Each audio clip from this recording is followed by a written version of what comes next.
വേദപുസ്തകത്തിലെ ചരിത്ര പുസ്തകങ്ങളാണ് നമുക്കറിയാം. യോശുവയുടെ പുസ്തകം മുതൽ എസ്തേറിന്റെ പുസ്തകം വരെ.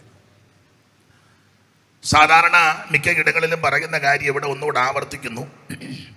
ഈ പുസ്തകം 66 പുസ്തകങ്ങൾ അടങ്ങുന്ന മഹത്തായ പുസ്തകം, വിശേഷപ്പെട്ട പുസ്തകം. ഈ പുസ്തകത്തിന് മാത്രമേ ഈ പേരുള്ളൂ, സത്യവേദ പുസ്തകം. ഇതിനകത്ത് പറഞ്ഞിരിക്കുന്ന കാര്യമെല്ലാം സത്യമാണ്. 2 ഭാഗങ്ങളായിട്ട് നമ്മൾ ഇതിനെ തരംതിരിച്ച് പഠിക്കുക. പഴയ നിയമവും പുതിയ നിയമവും. ഇപ്പോൾ വെസ്റ്റ് സെന്ററിലെ ബഹുമാന്യ കർത്തദാസന്മാരും മറ്റാദരണീയ കർത്തദാസന്മാർ ഇപ്പോൾ ചിന്തിക്കും, എന്നാൽ പിന്നെ വീട്ടിൽ തന്നെ ഇരുന്നാൽ മതിയായിരുന്നു, ഈ വയ്യാഞ്ഞിട്ട് എന്തിനാ ഇങ്ങോട്ട് ഇതാ പറയാൻ ഉദ്ദേശിക്കുന്നെങ്കിൽ.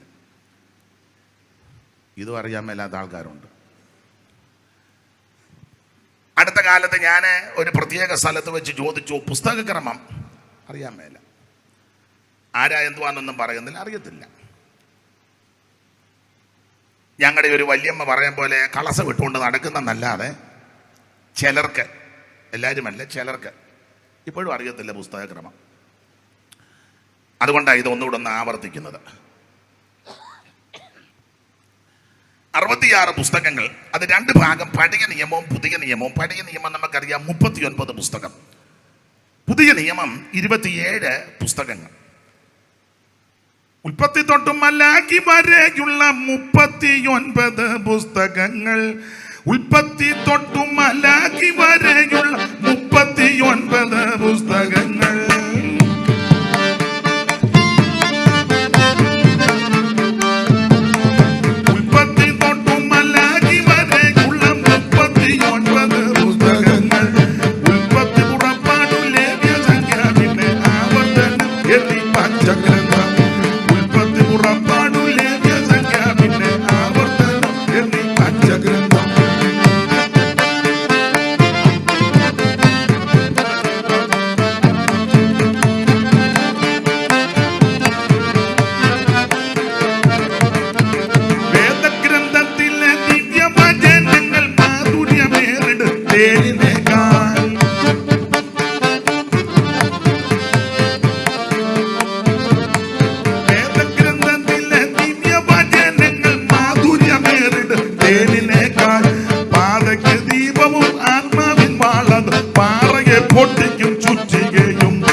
മറ്റൊരു ഗ്രന്ഥവും പാരായണം ചെയ്തിട്ടില്ല ന്യൂനം.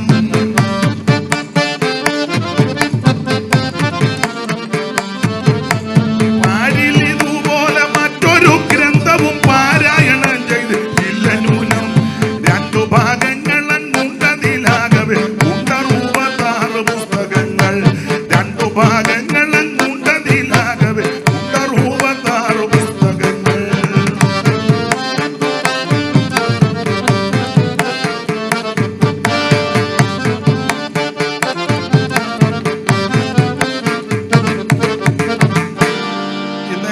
ബഹുമാന്യ കർത്തദാസന്മാരും എൻ്റെ കേൾവിക്കാരായ മാന്യരായ നിങ്ങൾ ക്ഷമിക്കണം. ശ്വാസത്തിൻ്റെ ബുദ്ധിമുട്ട്, ശ്വാസതടസ്സം ഉള്ളത് കൊണ്ട് വിമ്മിഷ്ടം ഉണ്ടാകുമ്പോൾ 2 ഷീഡ് പാടുമ്പോൾ ഓർത്തോണം വിമ്മിഷ്ടം കൊണ്ടാണ്. അപ്പം അത് പിണങ്ങരുത്. യോഗം കഴിഞ്ഞ് പറയരുതോ ഇന്ന് മൊത്തം പാട്ടായിരുന്നു, വിമ്മിഷ്ടം കൊണ്ടാണ് ഇന്നത്തേക്ക്. അപ്പം ഇന്ന് രാത്രി ദൈവവചനത്തിൽ നിന്ന് അല്പസമയം നമുക്ക് ചിന്തിക്കണം. അപ്പം 2 ഭാഗം. ആദ്യത്തെ ഭാഗമാണ് പഴയ നിയമം പുതിയ നിയമവും. 2 ഭാഗം. ഈ 2 ഭാഗങ്ങൾ 66 പുസ്തകം ഇവിടെ ഇരിക്കുന്ന എല്ലാവർക്കും മനപാഠമാണ്. ഏതാണ്ട് എല്ലാ കർത്തദാസന്മാരും പഠിപ്പിക്കുന്നതാ. 40 എഴുത്തുകാര് ഏതാണ്ട് 1600 കൊല്ലം കൊണ്ട് എഴുതി തീർത്തതാണല്ലോ ഈ സത്യവേദ പുസ്തകം. ഈ എഴുത്തുകാർ പലരും തമ്മിൽ കണ്ടിട്ടില്ല, നേരിട്ട് കണ്ടിട്ടില്ല. പലരും പല രാജ്യത്തിരുന്ന് എഴുതിയവരാ. പല മേഖലകളിൽപ്പെട്ടവരെ കൊണ്ടാണ് ദൈവം ഇത്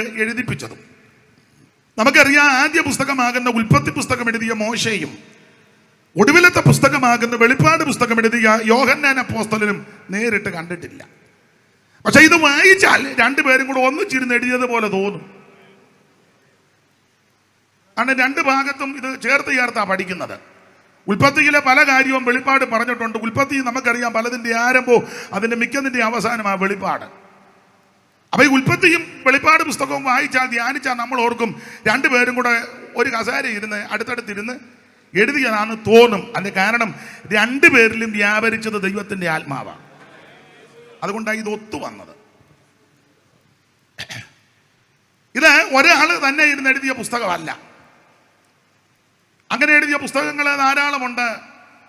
വിശേഷിച്ച ശൂരനാട് പ്രസംഗിക്കുമ്പം വളരെ പ്രഗത്ഭന്മാരുടെ നാടാ ശൂരനാട് കുഞ്ഞമ്പിള്ള. എൻ്റെ അറിവ് ശരിയെങ്കിൽ പ്രിയ അച്ചായൻ്റെ സഹധർമ്മിണിയുടെ ഭവനക്കാര് അങ്ങനെ വെച്ചാ ദീർഘവർഷങ്ങൾക്ക് മുമ്പ് ഈ ദേശത്ത് കർത്താവിൻ്റെ സാക്ഷ്യം വഹിച്ചവര് ആത്മീയത്തിലും. കുഞ്ഞാച്ചാൻ്റെ പെങ്ങളല്ലേ ഇരിക്കുന്നത്? മാമല്ലേ? പെണ്ണമാമയാണ്. നല്ല വചനത്തിലൊക്കെ തിട്ടമുള്ളത്. 60 കൊല്ലം മുമ്പ് ശാരോനി പഠിച്ചതാ ബൈബിൾ സ്കൂളിൽ. ഇപ്പം ഇങ്ങനെ പമ്മി ഇരിക്കുന്നതേ ഉള്ളൂ.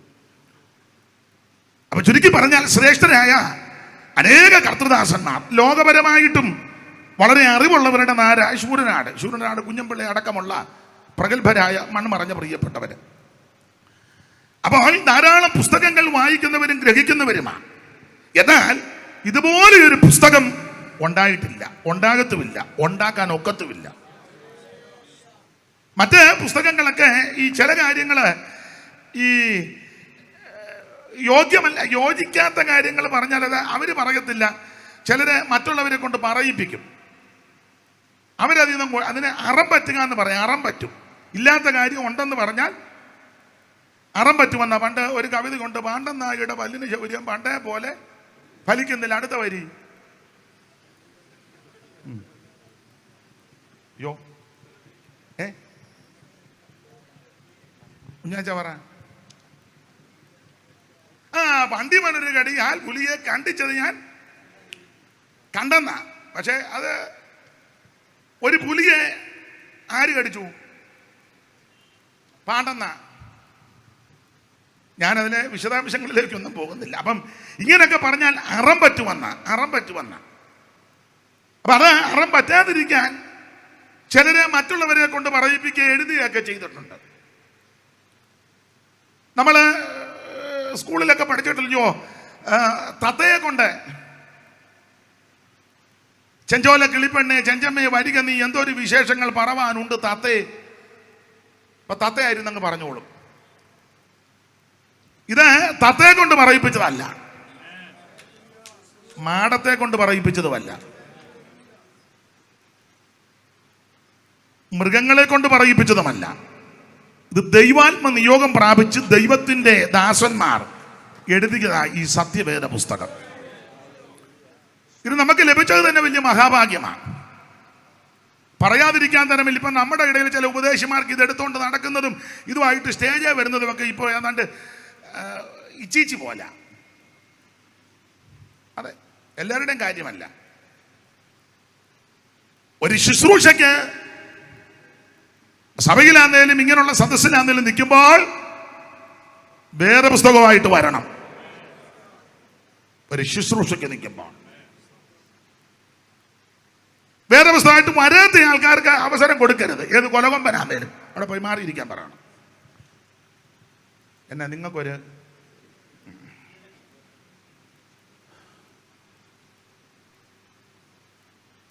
ചെല്ലി പറഞ്ഞ് അക്ഷരം ചെറുതാണ്, മുടുത്ത അക്ഷരമുള്ള ബൈബിൾ കുമ്പനാട്ടുണ്ട്.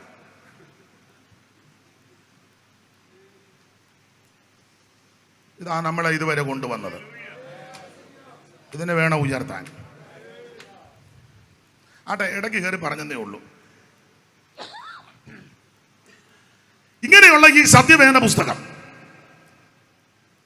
ആ പുസ്തകത്തിലെ ഓർപ്പിച്ചുള്ള 2 ഭാഗം 1600 കൊല്ലം കൊണ്ട് 40 എഴുത്തുകാരെഴുതി.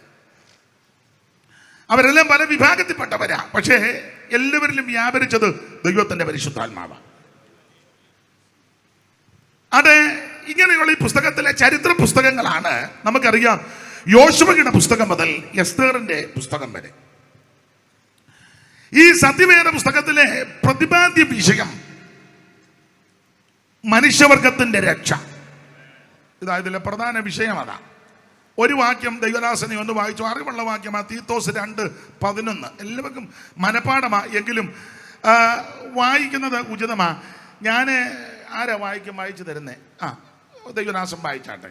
സകല മനുഷ്യർക്കും രക്ഷാകരമായ മനുഷ്യർക്കും രക്ഷാകരമായ ദൈവകൃപ ഉദിച്ചുവല്ലോ നാം ഭാഗ്യകരമായ പ്രത്യാശയ്ക്കായിട്ടും മഹാദൈവവും നമ്മുടെ രക്ഷിതാവുമായ യേശുക്രിസ്തുവിന്റെ തേജസ്സിന്റെ പ്രത്യക്ഷയ്ക്കായി കിട്ടും കാത്തുകൊണ്ട് ഭക്തികേടും പ്രപഞ്ചമോഹങ്ങളും വർദ്ധിച്ചിട്ട് ഈ ലോകത്തിൽ സ്വബോധത്തോടും നീതിയോടും ദൈവഭക്തിയോടും കൂടെ ജീവിച്ചു പോരേണ്ടതിന് അത് നമ്മെ ശിക്ഷിച്ച് വളർത്തുന്നു. ഞാൻ വേദപുസ്തകം നന്നായിട്ട് വായിക്കുന്നുണ്ട്. ദൈവം സഹായിക്കട്ടെ, അനുഗ്രഹിക്കട്ടെ. ദൈവത്തിന് മഹത്വം. ഈ വേദപുസ്തകം ഞാൻ വായിപ്പിക്കുന്നത് എന്തിനാന്ന് ചോദിച്ചാൽ, ചില ആൾക്കാര് എന്നെ പറ്റി പറയുന്നത് അയാൾ വായി വരുന്നതെല്ലാം വിളിച്ചു പറയുമെന്ന്. എടാ, എൻ്റെ വായി വരുന്നത് എന്നതാന്നായി വായിപ്പിക്കുന്നത്. ജോൺസൺ മാസ്റ്റർ കേട്ടിട്ടുണ്ടോ എന്നറിയത്തില്ല. കേട്ട് കാണും, നിങ്ങളോടും പറഞ്ഞു കാണും. ഏതേലും അയാൾ വായി വരുന്നതെല്ലാം വിളിച്ചു പറഞ്ഞേച്ചേ. അപ്പൊ വായി വരുന്നത് എന്നതാണ് ഈ വായിപ്പിക്കുന്നത്. അത് വേറെ പുസ്തകത്തിൽ നിന്നാണ് വായിപ്പിക്കുന്നത്. ഇത് പറയാനാ വന്നത്. ഒന്നുകൂടെ വായിച്ചു കേക്കട്ടെ എല്ലാരും. സകല മനുഷ്യർക്കും രക്ഷാകരമായ ദൈവകൃപ, മനുഷ്യർക്കും രക്ഷാകരമായ ദൈവകൃപ. എന്നെ കേൾക്കുന്ന പ്രിയരെ, വേറെ പുസ്തകത്തിലെ പ്രധാനപ്പെട്ട വിഷയം എന്തെന്നറിയാമോ? മനുഷ്യവർഗത്തിന്റെ രക്ഷ. ഇന്ന് രാത്രി രക്ഷിക്കുവാൻ ഒറ്റ മാർഗം, ഒറ്റ വഴി, ഒറ്റ വാതിൽ, ഒരേ ഒരു വ്യക്തി, നസറയനാകുന്ന യേശുക്രിസ്തു. മറ്റൊരുത്തനിലും രക്ഷയില്ല. നാം രക്ഷിക്കപ്പെടും ആകാശത്തിന് കീഴിൽ മനുഷ്യരുടെ ഇടയിൽ നൽകപ്പെട്ട ഒരേ ഒരു നാമം, ഒരേ ഒരു വ്യക്തി, അത് നസറയനാകുന്ന യേശുക്രിസ്തു. ചില ആൾക്കാർ ധരിച്ചിരിക്കുന്ന യേശുക്രിസ്തു മാത്രം പോരാ, വേറെ വലുതുമൊക്കെ വേണമെന്ന്. കൊലോസ്യർക്ക് അങ്ങനെ ആഗ്രഹം ഉണ്ടായിരുന്നു. തത്വജ്ഞാനം ഫിലോസഫി പഠിച്ച ഒത്തിരി ആൾക്കാർ കൊലോസ്യ പട്ടണത്തിലുണ്ടായിരുന്നു, സഭയ്ക്കകത്തും കയറി. അപ്പൊ പറഞ്ഞു യേശു മാത്രം പോരാ, തത്വജ്ഞാനം വേണം, പിന്നെ വകുപ്പുകൾ വേണം. അന്നേരം പൗലോസ് പറഞ്ഞു, 1:17 വായിച്ച ദൈവദാസനെ. 1:17 കൊലോസ്യ ലേഖനം. എല്ലാം നമുക്ക് അറിവുള്ള വാക്യമാണ്. അവൻ സർവത്തിനു മുമ്പേ ഉള്ളവൻ. മതി. അവൻ സർവത്തിനും മുമ്പുള്ളവൻ. അടുത്തത് ഒന്നുകൂടെ വായിച്ചു. അവൻ സകലത്തിനും ആധാരമായിരിക്കുന്നു. എല്ലാത്തിനും ആധാരം യേശുക്രിസ്തുവാണ്. എന്നെ കേൾക്കുന്ന പ്രിയരെ, യേശുക്രിസ്തു ഉണ്ടെങ്കിൽ നീ രക്ഷപ്പെട്ടു. യേശുക്രിസ്തുവിനെ ഏറ്റെടുത്താൽ നിനക്ക് രക്ഷയാ. യേശു ഉണ്ടെങ്കിൽ അവൻ നീ നിന്റെ കുടുംബവും രക്ഷപ്പെടും.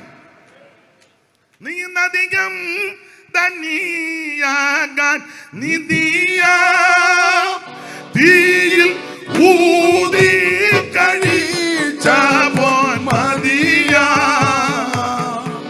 നീ അധികം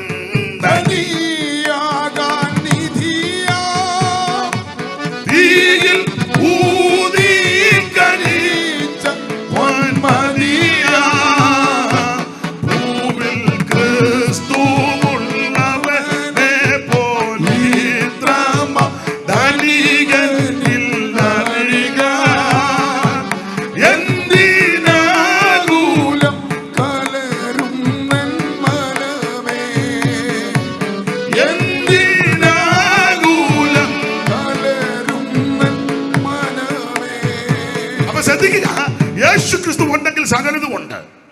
അവിടുന്ന് സകലത്തിന് മുമ്പൻ, അവിടുന്ന് സകലത്തിന് ആധാരം. ജീവിതത്തിൽ ഒന്നും നേടിയില്ലെങ്കിൽ, ഒന്നും ലഭിച്ചില്ലെങ്കിൽ, എന്നെ കേൾക്കുന്ന ബഹുമാന്യ സ്നേഹിത, സുഹൃത്ത്, മാതാവേ, പിതാവേ, യേശുക്രിസ്തു ജീവിതത്തിലുണ്ടെങ്കിൽ നിനക്ക് രക്ഷയാ. ഈ പുസ്തകത്തിലെ പ്രതിപാദ്യ വിഷയം മനുഷ്യവർഗത്തിന്റെ രക്ഷ. പ്രതിപാദ്യ പുരുഷൻ നമ്മൾ ഓർപ്പിച്ചല്ലോ, നസറയനാകുന്ന യേശുക്രിസ്തു. അവിടുന്ന് ഇതിലെ പ്രധാനപ്പെട്ട വ്യക്തി നസറയനാകുന്ന യേശുക്രിസ്തു. ദൈവത്തിന് മഹത്വം. ആരാ യേശുക്രിസ്തു? ധാരാളം കാര്യങ്ങൾ തെളിയിക്കൊണ്ടത് വായിച്ചങ്ങ് വിട്ടേക്കാം. വെളിപ്പാട് പുസ്തകം 1-ാം അധ്യായത്തിന്റെ 6-ാം വാക്യം, മുമ്പേ വായിച്ച കൊലോസ്യ ലേഖനം 1-ാം അധ്യായത്തിന്റെ 14 മുതൽ താഴോട്ടും, തിമോഥെയോസിന്റെ 1-ാം ലേഖനം 6-ാം അധ്യായത്തിന്റെ 15 മുതൽ താഴോട്ടും. ഇപ്പൊ 3 വായിരും, പിന്നെ സമയം 2-3 കൂടെ തരാം. നമ്മെ സ്നേഹിക്കുന്നവനും നമ്മുടെ പാപം പോക്കി നമ്മെ തന്റെ രക്തത്താൽ വിടുവിച്ച് തന്റെ പിതാവായ ദൈവത്തിന് നമ്മെ രാജ്യവും പുരോഹിതന്മാരും ആക്കി തീർത്തവനുമായവന് എന്നേക്കും മഹത്വം ബലവും. ആമേൻ. നിന്റെ പാപം മോചിക്കുന്നവനായ യേശു, നിന്റെ പാപത്തിൽ നിന്ന് നിന്നെ വിടുവിക്കുന്ന രക്ഷിക്കുന്നവനായ യേശു മാത്രമാണോ നമ്മെ സ്നേഹിക്കുന്നവനായ യേശു. ഇന്ന് രാത്രി എന്നെ കേൾക്കുന്ന പ്രിയരെ, നിന്നെ സ്നേഹിക്കുന്ന, ഇഷ്ടപ്പെടുന്ന, വിടുവിക്കുന്ന, പാപത്തെ മോചിക്കുന്ന നസ്രായനാകുന്ന യേശു ഇന്ന് രാത്രി നമ്മുടെ നടുവിൽ വന്നിട്ടുണ്ട്. 5 പൈസ കൊടുക്കണ്ട, അര കാഴ്ച കൊടുക്കണ്ട, അര മൈൽ നടക്കണ്ട, ഭൗതിക വസ്തുക്കൾ ഒന്നും കൊടുക്കണ്ട. ഇരിക്കുന്ന കിടത്ത്, കേൾക്കുന്ന കിടത്തിരുന്ന് ഒറ്റ വാക്ക് പറ, എന്റെ യേശുവേ എന്നെ രക്ഷിക്കണം. ഇന്ന് രാത്രി എന്റെ ഉള്ളത്തിലേക്ക് വരണം. ആര് പ്രാർത്ഥിക്കും അവരെ രക്ഷിക്കുവാൻ വല്ലഭത്വമുള്ളവൻ ഇന്ന് രാത്രി ഇവിടെ വന്നിട്ടുണ്ട്. അവിടുന്ന് നമ്മുടെ പാപത്തെ നോക്കി, നമ്മുടെ പാപം പോക്കി നമ്മെ ശുദ്ധീകരിക്കുന്നവനാ, രക്ഷിക്കുന്നവനാ. കൊലോസ്യ ലേഖനം 1:14 മുതൽ വായിച്ചേ കർത്തൃദാസനെ. അവനിൽ നമുക്ക് പാപമോചനം എന്ന വീണ്ടെടുപ്പുണ്ട്. വീണ്ടെടുപ്പുണ്ട്. പിന്നെ അവൻ അദർശനായ ദൈവത്തിന്റെ പ്രതിമയും, സർവ്വ സൃഷ്ടിക്കും ആദ്യജാതനും, ഈ കാണുന്ന സകല അണ്ടകടാകടത്തെയും ബ്രഹ്മാണ്ട കോടിനാണത്തെയും നക്ഷത്രബന്ധികളെയും ഈ കാണുന്ന ഭൂചര ഗേചര വസ്തുക്കളെ നിർമ്മിച്ചവൻ, ചമച്ചവൻ, പടച്ചവൻ, സൃഷ്ടിച്ചവൻ ഞാനും നിങ്ങളും ആരാധിക്കുന്ന യേശു ക്രിസ്തുവാ. Praise the lord. വായിച്ചോ. സ്വർഗത്തിലുള്ളതും ഭൂമിയിലുള്ളതും ദൃശ്യമായതും അദൃശ്യമായതും, സിംഹാസനങ്ങളാകട്ടെ, കർത്തൃത്വങ്ങളാകട്ടെ, വാഴ്ചകളാകട്ടെ, അധികാരങ്ങളാകട്ടെ, സകലവും അവൻ മുഖാന്തരം സൃഷ്ടിക്കപ്പെട്ടു. ആട്ടെ, വ്യാഖ്യാനിക്കുന്നില്ല. വാക്യങ്ങളെല്ലാം ഇവിടെ ഇരിക്കുന്ന ഒട്ടുമിക്ക ആൾക്കാർക്ക് മനപ്പാടമാ. തിമോഥെയോസിന്റെ 1 ലേഖനം 6:15 മുതൽ വായിച്ചു.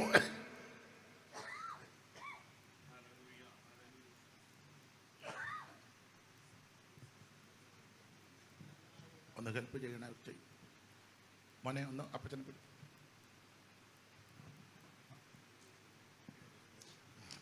ധന്യനായ ഏകാധിപതിയും, രാജാതിരാജാവും, കർത്താതികർത്താവും, താൻ മാത്രം അമർത്യതയുള്ളവനും, അടുത്തുകൂടാത്ത വെളിച്ചത്തിൽ വസിക്കുന്നവനും, മനുഷ്യരാരും കാണാത്തവനും, കാണാൻ കഴിയാത്തവനുമായവൻ, തക്ക സമയത്ത് ആ പ്രത്യക്ഷത. ഇന്ന് രാത്രി നമ്മെ രക്ഷിച്ച് വീണ്ടെടുത്ത നമ്മുടെ കർത്താവ് ആരാന്നായി 2-3 വാക്യത്തിൽ വായിച്ചു. ധാരാളം വാക്യങ്ങളുണ്ട്, എല്ലാം ഇപ്പൊ വായിപ്പിക്കാൻ തുനിയുന്നില്ല. ഇതെല്ലാം നമുക്ക് അറിവുള്ള വാക്യമാ. യേശു ക്രിസ്തു നമ്മുടെ പാപത്തെ മോചിക്കുന്നവനാ. അവിടുന്ന് ധന്യനാകുന്ന ഏകാധിപതിയാ. ദൈവത്തിന് മകത്ത് സകലത്തിനും ലാക്കും, സകലത്തിന്റെ കാരണഭൂതനും അവനാ. ഇതുപോലെ ശ്രേഷ്ഠനാകുന്ന, ഉന്നതനാകുന്ന ഒരു വ്യക്തിത്വം വേറെ ഇല്ല. കാണുന്നില്ലീ മനുജനിലം നുര ചെയ്തതാൻ, കലശതല്ലേശം കാണുന്നില്ലീ മനുജനിലം നുര ചെയ്തതാൻ, മരണമതിൽ വിധിയെഴുതിയ ദിവനെ പ്രതി മാത്രം ഭൂമിയത്ഭുതം, മരണമതിൽ വിധിയെഴുതിയ ദിവനെ പ്രതി മാത്രം ഭൂമിയത്ഭുതം, എന്തോരത്ഭുത പുരുഷൻ ക്രിസ്തു തന്റെ മഹിമാനിസ്തുലം, എന്തോരത്ഭുത പുരുഷൻ ക്രിസ്തു തന്റെ മഹിമാനിസ്തുലം, എന്തോരത്ഭുത പുരുഷൻ ക്രിസ്തു തന്റെ മഹിമാനിസ്തുലം. കുറ്റുടർ കണ്ടു, ചിറ്റുടർ വിരണ്ടു, ശാന്തത പൂണ്ടു സാഗരം, കുറ്റുടർ കണ്ടു, തിരുടർ വിരണ്ടു, ശാന്തത പൂണ്ടു സാഗരം, അതെല്ലിര കൊണ്ടും ബഹുജനമുണ്ടും മൃദുജുയർപ്പുണ്ടും ക്രിസ്തനാ, തെല്ലിര കൊണ്ടും ബഹുജനമുണ്ടും മൃദുജുയർപ്പുണ്ടും ക്രിസ്തനാ, എന്തോരത്ഭുത പുരുഷൻ ക്രിസ്തു തന്റെ മഹിമാനിസ്തുലം, എന്തോരത്ഭുത പുരുഷൻ ക്രിസ്തു തന്റെ മഹിമാനിസ്തുലം. അപ്പൊ ശ്രദ്ധിക്കുക, ഈ സത്യവേദ പുസ്തകത്തിലെ പ്രധാന വിഷയം മനുഷ്യവർഗത്തിന്റെ രക്ഷ. ഇതിലെ പ്രധാനപ്പെട്ട വ്യക്തി, പുരുഷൻ, നസറയനാകുന്ന യേശു ക്രിസ്തു. ഓരോ അധ്യായത്തിലും അല്ല ഓരോ പുസ്തകത്തിലും ഓരോ അധ്യായത്തിലും സൂക്ഷ്മമായി പഠിച്ചാൽ, ധ്യാനിച്ചാൽ ഒളിഞ്ഞും തെളിഞ്ഞും പ്രത്യക്ഷമായിട്ടും പരോക്ഷമായിട്ടും എല്ലാം യേശു ക്രിസ്തുവാണ് നിഴലിക്കുന്നത്. അതോർത്ത് ദൈവത്തെ സ്തുതിക്കുന്നു. ആദ്യത്തെ 5 പുസ്തകം മോശ എഴുതിയ പുസ്തകമാണ്, നമുക്കറിയാം. ഉൽപ്പത്തി പുസ്തകം 50 അധ്യായം, പുറപ്പാട് പുസ്തകം 40 അധ്യായം, ലേവ്യ പുസ്തകം 27 അധ്യായം, സംഖ്യാപുസ്തകം 36 അധ്യായം, ആവർത്തന പുസ്തകം 34 അധ്യായം. ഇതിലെല്ലാം നസറയനെ ആമേൻ കാണാം നമുക്ക്. ദൈവത്തിന് മഹത്വം. ആ ഭാഗത്തേക്ക് അധികം പോകുന്നില്ല. ഓർപ്പിച്ചല്ലോ, ചരിത്ര പുസ്തകങ്ങളാണ്. യോശുവയുടെ പുസ്തകം മുതൽ എസ്തേറിന്റെ പുസ്തകം വരെ. ഈ ചരിത്ര പുസ്തകം എന്ന് പറഞ്ഞാൽ ലോകത്തിന്റെ ചരിത്രമല്ല. ഈ വേദപുസ്തകത്തോട് ബന്ധപ്പെട്ട് ദൈവജനത്തിന്റെ ചരിത്രമാണ്. നമുക്കറിയാം, എന്നേക്കാൾ നന്നായിട്ട് നിങ്ങൾക്കറിയാം, വേദപുസ്തകത്തിലെ ആദ്യ പുസ്തകം ഓർപ്പിച്ചല്ലോ, ഉൽപ്പത്തി പുസ്തകം 1-ാം അധ്യായം. ആ 1-ാം അധ്യായത്തിലാണ് ഈ ലോകത്തിന്റെ സകല ചരിത്രവും രേഖപ്പെടുത്തിയിരിക്കുന്നത്. സൃഷ്ടിവൃത്തം, ഈ കാണുന്ന അണ്ടകടാകത്തെ, ബ്രഹ്മാണ്ട കോടിനാണ്ടത്തെ, നക്ഷത്രപന്തികള്, പൂജരഗജര വസ്തുക്കള്, മൃഗസഞ്ചയങ്ങള് എന്ന് പറഞ്ഞ വാനഗോളങ്ങള്, ഭൂമിയിലെ ജലജന്തുക്കൾ, ഇതെല്ലാം കൂടെ ഒരു അധ്യായത്തിൽ ഒതുക്കി. ഒറ്റ അധ്യായത്തിൽ ഒരു കണക്ക് പറഞ്ഞ 35,000 എണ്ണത്തിൽപ്പെടുന്ന ജീവികളുണ്ടെന്ന. ഇതെല്ലാം ഒരു അധ്യായത്തിലാണ്. അത് ജലജന്തുക്കളും ഇഴജാതികളും മൃഗജാതിയും എല്ലാം. നക്ഷത്രങ്ങളാണ് വാരി വെതറിയിട്ടിരിക്കുക കോടിക്കണക്കിന്. ഇപ്പോഴും മുദ്രയിട്ട് മാറ്റി വെച്ചിരിക്കുക, കണ്ടുപിടിച്ചിട്ടില്ല ആരും. എവിടെയെങ്കിലും ഒരു തുമ്പോ തുരുമ്പോ കാണുമ്പോൾ ഉടനെ പേപ്പറിലൊക്കെ വരുന്ന കണ്ടെന്ന് എന്തോന്നുക. ഇനി കോടിക്കണക്കിന് മാറ്റിയിട്ടിരിക്കുക ദൈവം. തന്നെയല്ല, ദൈവത്തിൻ്റെ സർവജ്ഞാനം ഇതിനെല്ലാം പേര് വിട്ടിട്ടുണ്ട്. നമുക്ക് നമ്മുടെ സഭയിലെ ആൾക്കാരുടെ എല്ലാം പേര് പോലും ഒന്നും അറിയത്തില്ല. ടൗൺ സഭയൊക്കെ ചോദിച്ചു മേടിക്കും, പക്ഷെ ഉള്ളതിൻ്റെ പേരൊന്നും 2-3 പേരുടെ പേരറിയാം. അവറാച്ചായനും ചാക്കോച്ചായനും തോമാച്ചായനും ഇച്ചിരി ജോർജ് കുട്ടിയുള്ളവരാണ്. അവരുടെ പേരല്ല. ഞാൻ എന്നെയും പ്രതിയാക്കിയായി പറയുന്നേ, മനസ്സിലാകുന്നുണ്ടോ? അപ്പൊ അദ്ദേഹം ചിന്തിക്കാം, മനസ്സിലായിട്ട് എന്നെ എടുക്കാനാണ്, അല്ല എന്തേലും എടുക്കല്ലാതെ ഇപ്പൊ എന്നാ ചെയ്യുന്നു. അപ്പൊ ചുരുക്കി പറഞ്ഞാൽ ഞാൻ എന്നെ പ്രതിയാക്കിയാ പറയുന്നേ. നമുക്ക് എല്ലാവരുടെയും ഒന്നും പേര്, ഞാനൊരു അമ്മയോട് ചോദിച്ചു, എത്ര മക്കള്? 13 പേരെന്നെ. ആ പേരെല്ലാം തെറ്റുകയാണ്. അമ്മ പ്രസവിച്ച മക്കളുടെ പേര് പോലും തിട്ടമല്ല, കുറ്റമല്ലി പറഞ്ഞത്. ഇത് മനുഷ്യൻ, അതിനൊക്കെ പരിമിതിയുണ്ട്. പക്ഷേ ദൈവം നക്ഷത്രങ്ങൾക്ക് മുഴുവൻ പേരിട്ടിരിക്കുക. കോടിക്കണക്കിന് നക്ഷത്രങ്ങളാ. പണ്ട് നാമം ജപിക്കുമ്പോൾ ഒരു പ്രയോഗം ഇങ്ങനുണ്ട്: നക്ഷത്രപംക്തികളും ഇന്ദു പ്രകാശവും ഒളിക്കും ദിവാകരൻ ഉദിച്ചങ്ങുയർന്നളവിൽ പക്ഷീഗണം ഗരുഡനെ കണ്ടു കൈതൊഴുതു. അപ്പൊ നക്ഷത്രപംക്തികള്, അപ്പൊ കോടിക്കണക്കിന് നക്ഷത്രങ്ങളെ വാരി വെതറിയിട്ടിരിക്കുക. അതിനെല്ലാം പേര് വിട്ടിട്ടുണ്ട്. അതാ സർവജ്ഞാനിയായ ദൈവം, ദൈവത്തിന് മകത്ത. ചുരുക്കി പറഞ്ഞാൽ ഈ നക്ഷത്ര കൂട്ടങ്ങള്, ഈ കാണുന്ന ഭൂജരഗജര വസ്തുക്കൾ സകലതും ദൈവം സൃഷ്ടിച്ചു. വനങ്ങളപ്പയ്യന്താണ് മൃഗങ്ങൾ, നാട്ടിലെ മൃഗഗണങ്ങൾ ഇവയുണ്ടായി ദിനമാറി ദൂടത്തിൽ.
ഈ കാണുന്ന സകലത്തെയും ദൈവം സൃഷ്ടിച്ചത് ഒറ്റ അധ്യായത്തിൽ നിർത്തി.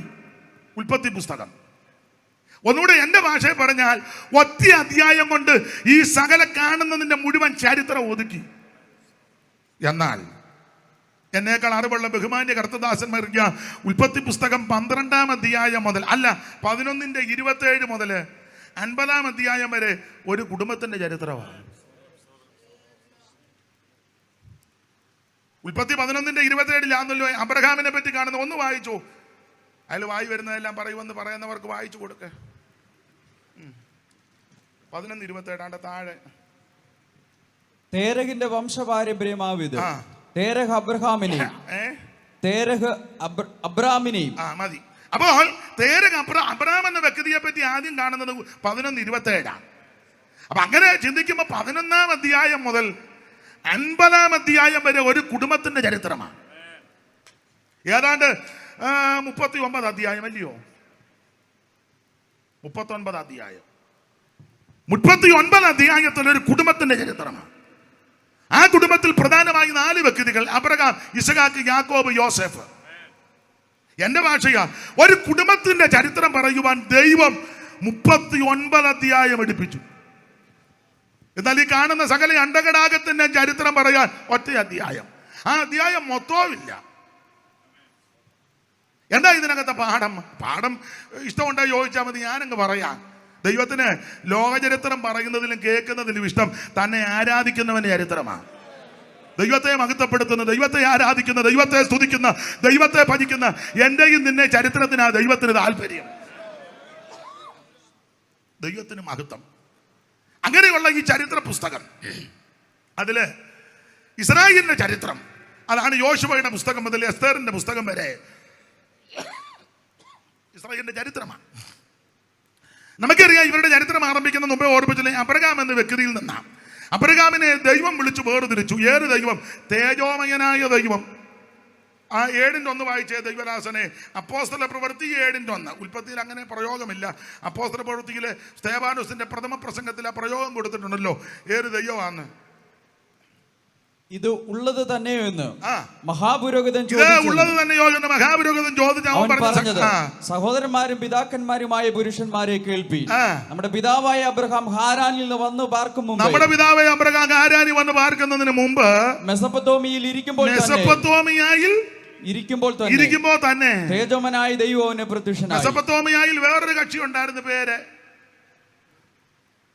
ആവർത്തനം 23:3 വായിച്ചോ. എല്ലാം നമുക്ക് അറിവുള്ള വാക്യമാ, എങ്കിലും ഒന്ന് വായിച്ചോ. ആവർത്തനം 23:3 പെട്ടെന്ന് വായിച്ചോണ്ട, കണ്ണിക തുടങ്ങുന്നിടത്ത്. പേടിക്കൊന്നും വേണ്ട, പതുക്കെ വായിച്ചാൽ മതി. ഞാൻ ഇപ്പൊ എങ്ങും പോകുക. ഒരു അമ്മോന്യനോ മോവാബിനോ യഹോവയുടെ സഭയിൽ പ്രവേശിക്കരുത്. അവന്റെ 10-ാം തലമുറ പോലും ഒരു നാൾ യഹോവയുടെ സഭയിൽ പ്രവേശിക്കരുത്. അടുത്ത വാക്യം: നിങ്ങൾ മിസ്രയീമിൽ നിന്ന് വരുമ്പോൾ അവർ അപ്പവും വെള്ളവും കൊണ്ട് വഴിയിൽ നിങ്ങളെ വന്ന് എതിരേൽക്കായകൊണ്ടും നിന്നെ ശപിപ്പാൻ അവർ മെസൊപ്പൊത്താമിയയിലെ പെഥോരിൽ നിന്ന് ബയോരിന്റെ മകനാകുന്ന ബിലെയാമിനെ നിനക്ക് വിരോധമായി കൂലിക്ക് വിളിച്ചു. മെസൊപ്പൊത്താമിയയിൽ വേറൊരുത്തരുണ്ട്, ബിലെയാ. ആമേൻ, സ്തോത്രം. പക്ഷേ ഇവിടെ വേറൊരു വ്യക്തി അബ്രഹാം. അബ്രഹാമിന് ദൈവം വെളിപ്പെട്ടു, തേജോമയനായ ദൈവം. ദൈവത്തിന്റെ മഹത്വം. അതെ, ഈ തേജോമയനായ ദൈവം അബ്രഹാമിന് പ്രത്യക്ഷനായി. അങ്ങനെ ദൈവത്തെ അബ്രഹാം കണ്ടു. അബ്രഹാമിനെ പറ്റി പഠിക്കുമ്പോൾ ചെറിയ ആളൊന്നുമല്ല. ഏതാണ്ട് 1800 ശിഷ്ടം അംഗങ്ങളുള്ള ബൃഹത്തായ മഹത്തായ ഒരു വലിയ കുടുംബത്തിൽപ്പെട്ടയാളാണ് അബ്രഹാം. നമുക്കൊന്നുമില്ലാഞ്ഞിട്ട് കുടുംബത്തിന്റെ ഗീർവാണം ചിലർ പറയാന്ന് കേൾക്കുമ്പം അത് തന്നെ ഉടക്കുക. അബ്രഹാമിന്റെ കുടുംബം എന്ന് പറഞ്ഞാൽ ചെറിയ കുടുംബമല്ല, ഏതാണ്ട് 1800 ശിഷ്ടം അംഗങ്ങളുള്ള മഹത്തായ കുടുംബമാണ്. മാത്രമാണോ അബ്രഹാം മെസൊപ്പൊത്താമിയക്കാരനാ, സംസ്കാര സമ്പന്നമായ മെസൊപ്പൊത്താമിയ. ലോകചരിത്രം പഠിക്കുമ്പോൾ നമുക്കറിയാമല്ലോ മെസൊപ്പൊത്താമിയൻ സംസ്കാരം. പിന്നെ മോഹൻജിദാരോ ഹാരപ്പാക്ക നമ്മൾ പഠിച്ച് സിന്ധു നദീതട സംസ്കാരമൊക്കെ. പിന്നെ ഇതിൻ്റെ എല്ലാം അമ്മത്തൊട്ടില മെസൊപ്പൊത്താമിയൻ സംസ്കാരം. അപ്പൊ സംസ്കാര സമ്പന്നമായ സ്ഥലത്ത് നിന്ന് ദൈവം അബ്രഹാമിനെ വിളിച്ചേ. മാത്രമല്ല, ഇങ്ങനെ ഒരു പ്രയോഗമുണ്ട്, കൽദയ പട്ടണമായ ഊര്, ടൗണ് ജീവിച്ച ആളാ.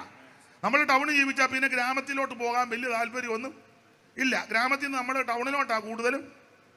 അതെ, മിക്കടത്തും അപ്പനും അമ്മയെല്ലാം ഗ്രാമത്തിലാണ്, പിള്ളേരെല്ലാം ഫ്ലാറ്റിൽ. എവിടെ? എറണാകുളത്തെ. എല്ലാവർക്കും ടൗണാണ് ഇഷ്ടം. പക്ഷെ അബ്രഹാം അങ്ങനല്ല. കൽദയ പട്ടണമായ ഊരിൽ നിന്ന് യാത്ര തിരിച്ചു. മാത്രമല്ല, അബ്രഹാമിന്റെ ജാതിയെ പറ്റി ഒരു പരാമർശം കൽദയ ജാതിയാണ്. ആർക്കും ഹിതപ്പെടാത്ത, വഴിപ്പെടാത്ത, ആ ഉശിരുള്ള അവൻ സ്തോത്രം ജാതിയാ കൽദയ ജാതി. പക്ഷേ തേജോമയനായ ദൈവം പ്രത്യക്ഷപ്പെട്ടപ്പോൾ ഇതൊന്നും വലുതായിട്ട് കണ്ടില്ല. ഇന്ന് രാത്രി ദൈവത്തിന്റെ പ്രത്യക്ഷത കണ്ടു കഴിഞ്ഞാൽ നമുക്കിതൊന്നും വലുതായിട്ട് തോന്നത്തില്ല. ഇപ്പോൾ ജാതിയുടെ മഹിമയും കുടുംബത്തിന്റെ ശ്രേഷ്ഠതയും വിദ്യാഭ്യാസത്തിന്റെ നിപുണതയും ശരീരത്തിന്റെ ശ്രേഷ്ഠതയും ഒക്കെ പറഞ്ഞ് പുകഴുന്ന ആൾക്കാരുണ്ട്. പക്ഷേ തേജോമയനായ ദൈവത്തെ കണ്ടു കഴിഞ്ഞാൽ ഇതൊന്നും നമുക്ക് വലുതല്ല. അങ്ങനെ അബ്രഹാം ഇറങ്ങി. നമുക്കറിയാം അബ്രഹാമിൽ നിന്ന് ഈ ജാതി ജനത ഉത്ഭവിച്ചു. അധികം വിവരിക്കുന്നില്ല. അബ്രഹാമിൽ നിന്ന് ഇസഹാക്ക്, ഇസഹാക്കിൽ നിന്ന് യാക്കോബ്, യാക്കോബിൽ നിന്ന് യോസേഫ്. ഈ യോസേഫിന്റെ കാലത്ത് ഇവർ മിസ്രയീമിലെത്തി. ഉൽപ്പത്തി പുസ്തകം 46-27, പുറപ്പാട് പുസ്തകം 1-ാം അധ്യായത്തിന്റെ 5-ാം വാക്യവും, ആവർത്തന പുസ്തകം 10-ാം അധ്യായത്തിന്റെ 22-ാമത്തെ വാക്യമൊക്കെ പഠിക്കുമ്പോൾ 70 പേര് വന്നെന്ന. എന്നാൽ സ്തെഫാനോസിന്റെ പ്രഥമ പ്രസംഗത്തിൽ പ്രവൃത്തി 7:14 75 പേര് വന്നെന്ന. ഇവര് മിസ്രയീമിൽ എത്തി. ഗോശൻ ദേശം ഇവർക്ക് കൊടുത്തു. അങ്ങനെ ദേശത്ത് പാർത്തു. ഒടുവിൽ ദൈവം തമ്പുരാൻ ഇവരെ ആ ദേശത്ത് വർദ്ധിപ്പിച്ചു. എന്തിനേറെ യോസെഫിന്റെ കാലത്താണ് ഇവർ മിസ്രയീമിലെത്തിയത്. അവരന്ന് എണ്ണത്തിൽ കുറവാ, ആള് ചുരുങ്ങിയവരാ. അത് യാക്കോബ് തന്നെ ഒരിക്കൽ പറയുന്നുണ്ടല്ലോ, തൻ്റെ 2 പിള്ളേര് ദോഷം ഒപ്പിക്കാൻ പോയി തിരിച്ചു വന്നപ്പോൾ പറയുന്നൊരു പദമുണ്ട്. 34:30 വായിച്ചേ. ഉൽപ്പത്തി 34:30. അപ്പോൾ യാക്കോബ് ശിമെയോനോടും ലേവിയോടും ഈ ദേശനിവാസികളായ കനാന്യരുടെയും പെരിശരുടെയും ഇടയിൽ നിങ്ങൾ എന്നെ നാറ്റിച്ച് വിഷമത്തിലാക്കിയിരിക്കുന്നു. അടുത്ത പദം, ഞാൻ ആൾ ചുരുക്കമുള്ളവനും അവർ എനിക്ക് വിരോധമായി കൂട്ടം കൂടി. അല്ല, ഒന്നുകൂടെ വായിച്ചേ. ഞാൻ ആൾ ചുരുക്കമുള്ളവനല്ലോ, അവർ എനിക്ക് വിരോധമായി കൂട്ടം കൂടി. അപ്പോൾ ആൾ ചുരുക്കമുള്ളവരാ. പക്ഷെ ദൈവം ഇവരെ വർദ്ധിപ്പിച്ചു. ആ ഭാഗമൊക്കെ നമുക്ക് ഒടുവിൽ മിസ്രയീമിൽ നിന്ന് ദൈവം ഇവർക്കൊരു പുറപ്പാട് കൊടുത്തു. ചരിത്രഭാഗം എല്ലാം പറയുന്നില്ല, എന്നെ കേൾക്കുന്ന എല്ലാവർക്കും ഇതെല്ലാം മനപ്പാടമാണ്. മോശയെ കൊണ്ട് ദൈവം തന്നെ ജനത്തെ പുറപ്പെടുവിച്ച് മിസ്രയീമിൽ നിന്ന് ദൈവം ഇവരെ രക്ഷിച്ചു. അങ്ങനെ മിസ്രയീമിലെ റമസേസിൽ നിന്ന് ഇവരെ സുക്കോത്തിലോട്ട് യാത്ര പുറപ്പെട്ടു. ചെങ്കടൽ കടന്നു. ആദ്യം കുഞ്ഞാടിനെ ചേർത്ത് ചോരത്തല ആചരിച്ചു. ചെങ്കടൽ കടന്ന് മരുഭൂമിയിൽ പ്രയാണം ചെയ്ത് ഏതാണ്ട് 40 കൊല്ലം കൊണ്ട് 42 ഇടങ്ങളിൽ പാളയമടിച്ച് 12 ഇടങ്ങളിൽ വെച്ച് പിറുപിറുത്ത് 10 സ്ഥലത്ത് വെച്ച് ശിക്ഷ നടത്തി. എണ്ണി തിട്ടമെടുത്തിയതിൽ 2 പേരൊഴികെ ശിഷ്ടമുള്ളവർ പട്ടു, ശേഷമുള്ളവർ കനാനിലേക്ക് പോകുക. 2 സ്ഥലത്ത് വെച്ചാണ് ഇവരെ എണ്ണിയത്. സംഖ്യാപുസ്തകം 26-ാം അധ്യായത്തിന്റെ 1-ാം വാക്യം വായിച്ചേ. 26:1. 26:1. ഇന്ന് ദൈവദാസന്മാരെ ഒന്ന് സഹായിക്കും. ബാധ കഴിഞ്ഞ ശേഷം മോശയോടും പുരോഹിതനായ അഹ്റോന്റെ മകൻ എലയാസറിനോടും ഇസ്രായേൽ മക്കളുടെ സർവ്വസഭയും 20 വയസ്സ് മുതൽ മേലോട്ട് യുദ്ധത്തിന് പ്രാപ്തിയുള്ള എല്ലാവരെയും ഗോത്രമായി എണ്ണി തുക എടുപ്പിച്ചു. ബാധ കഴിഞ്ഞ ശേഷം എണ്ണണം. അപ്പൊ അതിന് മറുവശം ഉണ്ടെന്തുവാ? ബാധയ്ക്ക് മുമ്പ് വന്നെണ്ണണം. അപ്പൊ എണ്ണിയത് 2 സ്ഥലത്ത് വെച്ച് 2 ഘട്ടം. ബാധയ്ക്ക് മുമ്പും ബാധ എന്നതാ?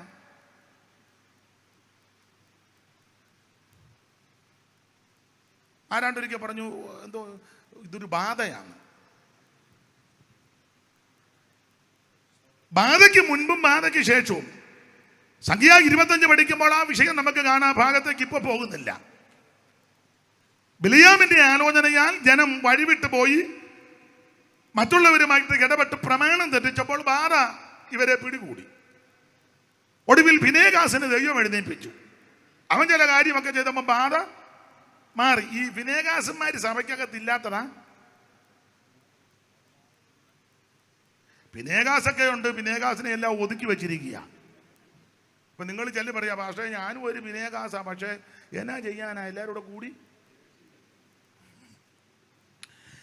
ഫിനേഹാസ് എഴുന്നേറ്റ് ദൈവത്തിന് വേണ്ടി തീക്ഷണതയോടെ നിന്നു. അങ്ങനെ ബാധ മാറി. അതിനെപ്പറ്റി എഴുതിയേക്കുന്നത്, ബാധ കൊണ്ട് മരിച്ചു പോയവര്, പട്ടുപോയവര് 24,000 എന്ന 8-ാം വാക്യത്തിൽ അല്ലയോ? ഒന്ന് വായിച്ചേ. 25:8 9. ബാധ കൊണ്ട് മരിച്ചു പോയവർ 24,000 പേർ. ബാധ കൊണ്ട് മരിച്ചു പോയവര് 24,000. പക്ഷേ പൗലോസ് ഈ വിഷയം പുതിയ നിയമത്തിൽ കൊടുക്കുമ്പോൾ 23,000 വന്ന. കൊരിന്ത്യർക്ക് എഴുതിയ 1-ാം ലേഖനം 10-ാം അധ്യായത്തിന്റെ 8-ാം വാക്യം. ഇതൊക്കെ നമുക്ക് അറിവുള്ള വാക്യമാണ്, എങ്കിലും ഒന്ന് വായിച്ചോ. കൊരിന്ത്യർക്ക് എഴുതിയ 1-ാം ലേഖനം 10-ാം അധ്യായത്തിന്റെ 8. അവരിൽ ചിലർ പരസംഗം ചെയ്ത് ഒരു ദിവസത്തിൽ 23,000. അപ്പോൾ പൗലോസ് ഈ വിഷയം എടുത്ത് പറയുക 23,000. പക്ഷേ സംഖ്യാപുസ്തകത്തിൽ കൊടുത്തിരിക്കുന്നത് 24. അതെന്നാ വ്യത്യാസം? 1000 വ്യത്യാസം. അതിന് ഇത്ര വർഷം കഴിഞ്ഞല്ലേ അല്ലയോ? പൗലോസിന് മാത്സിന് വളരെ പുറകോട്ടാണ്. സംഖ്യാപുസ്തകത്തിൽ ഇവിടെ കൊടുത്തിരിക്കുന്നത് 24,000. ഈ വിഷയം പൗലോസ് എടുത്തപ്പോൾ 23,000. അത് ആ വാക്യം വായിക്കുമ്പോൾ അതിന്റെ ആൻസർ അവിടെ ഉണ്ട്. ഒന്നുകൂടെ വായിച്ചേ. 10-ാം അധ്യായത്തിന്റെ 8-ാം വാക്യം. അവരിൽ ചിലർ പരസംഗം ചെയ്ത ഒരു ദിവസത്തിൽ അപ്പോൾ ഒരു ദിവസം പട്ട കണക്കാ പൗലോസ് പറഞ്ഞേക്കുന്നത് 23,000. ടോട്ടൽ കണക്കാ സംഖ്യാപുസ്തകത്തിൽ 24. അപ്പോൾ ചുരുക്കി പറഞ്ഞാൽ ഇതാണ് ബാധ കൊണ്ട് മരിച്ചുപോയി. ഞാൻ ആ ഭാഗത്ത് സിമ്രി, ആ പയ്യന്റെ പേര് സിമ്രി, പെങ്കൊച്ചന്റെ പേര്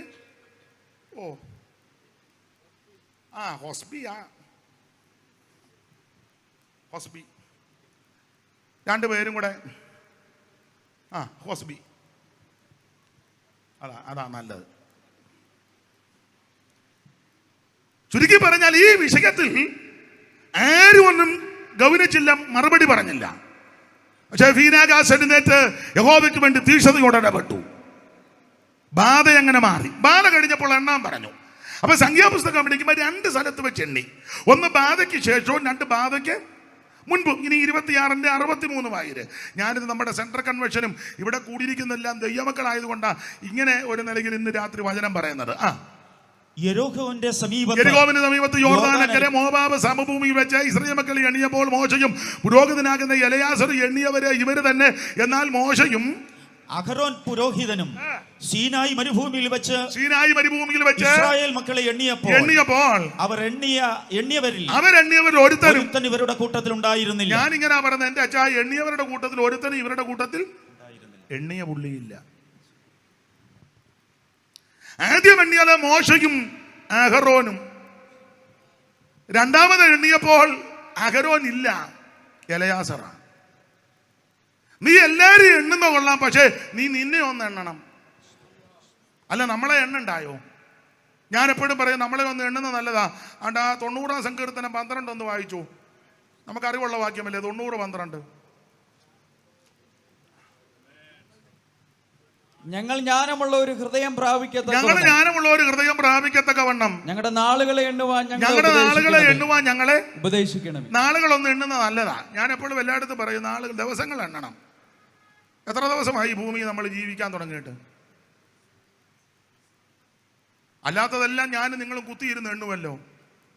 ഇതുകൂടെ ഒന്നും എണ്ണുന്നത് നല്ലതാ. എത്ര ദിവസമായി നീ ഭൂമിയിൽ ജീവിക്കാൻ തുടങ്ങിയിട്ട്? ഈ സങ്കീർത്തനത്തിൽ 70 ഏറെ ആയാൽ 80 എന്നൊരു പ്രയോഗമുണ്ട്. ഇത് കേൾക്കുമ്പോൾ 80 കഴിഞ്ഞവർക്ക് വെപ്രാളോ, നമ്മുടെ കാര്യമൊന്നുമല്ല പറഞ്ഞിരുന്നത്. ഇത് ചിലരോട് ചോദിക്കല്ലേ, അച്ചായ എന്തോ അഭിപ്രായം? കർത്താവ് പറഞ്ഞ സമയം പിന്നെ ചെല്ലു പറയാറുണ്ട്, പറഞ്ഞ സമയം കഴിഞ്ഞു. മോശ ഇത് പറയുമ്പോൾ മോശയ്ക്ക് 120 അടുക്കുന്നല്ലോ. പുതിയ നിയമത്തിൽ ഹന്ന എന്നൊരു പ്രവാചകനുണ്ടല്ലോ. ഈ ദീർഘായുസ് എന്ന് പറഞ്ഞാൽ ദൈവം കൊടുക്കുന്ന ആയുസ് പൂർത്തീകരിക്കുന്നതാ ദീർഘായുസ്. അത് 20 ആന്നേലും 30 ആന്നേലും 50 ആന്നേലും 100 ആന്നേലും 110 ആന്നേലും. എൻ്റെ വിഷയമല്ലാത്തതുകൊണ്ട് ഇപ്പം അങ്ങോട്ട് കയറുന്നില്ല. ആട്ടെ, ഞാൻ വിസ്താര ഭയത്താൽ ഇപ്പം അത് വിടുക. ചില പുസ്തകം എഴുതുമ്പോൾ പറയില്ലേ വിസ്താര ഭയം കൊണ്ടത്. അപ്പൊ ചുരുക്കി പറഞ്ഞാൽ നമ്മുടെ നാളുകളെ നമ്മളൊന്ന് എണ്ണുന്ന നല്ലതാണ്. എങ്ങനെയാണ് നമ്മുടെ നാളുകള്? ഒരു സെക്കൻഡ് ഇതാ 60 സെക്കൻഡ് കൂടുന്നതാണ് 1 മിനിറ്റ്. 60 മിനിറ്റ് കൂടുന്നതാ 1 മണിക്കൂർ. 24 മണിക്കൂർ കൂടുന്നതാ 1 ദിവസം. 7 ദിവസം കൂടുന്നതാണ് 1 ആഴ്ച. ന്യായമായ ഒരു കണക്ക് 4 ആഴ്ച കൂടുന്നതാ 1 മാസം. 12 മാസം കൂടുന്നതാ 1 വർഷം. 365 ദിവസം, 165 എടുത്തു, അത്രയും ദിവസമാ 1 വർഷം. അപ്പൊ 80 വർഷം ന്യായമായ ഒരു കണക്കാ ജോൺസൺ പാസ്റ്റേ. 80 വർഷം ഒരു മനുഷ്യൻ ഭൂമിയിൽ ജീവിച്ചിരുന്നാൽ എത്ര ദിവസം ജീവിക്കും? 80 ഏതാണ്ട് 29,200 ദിവസം. ഒന്ന് അങ്ങനല്ലയോ? 29,200. അച്ചാനക്ക് അതൊക്കെ കഴിഞ്ഞു.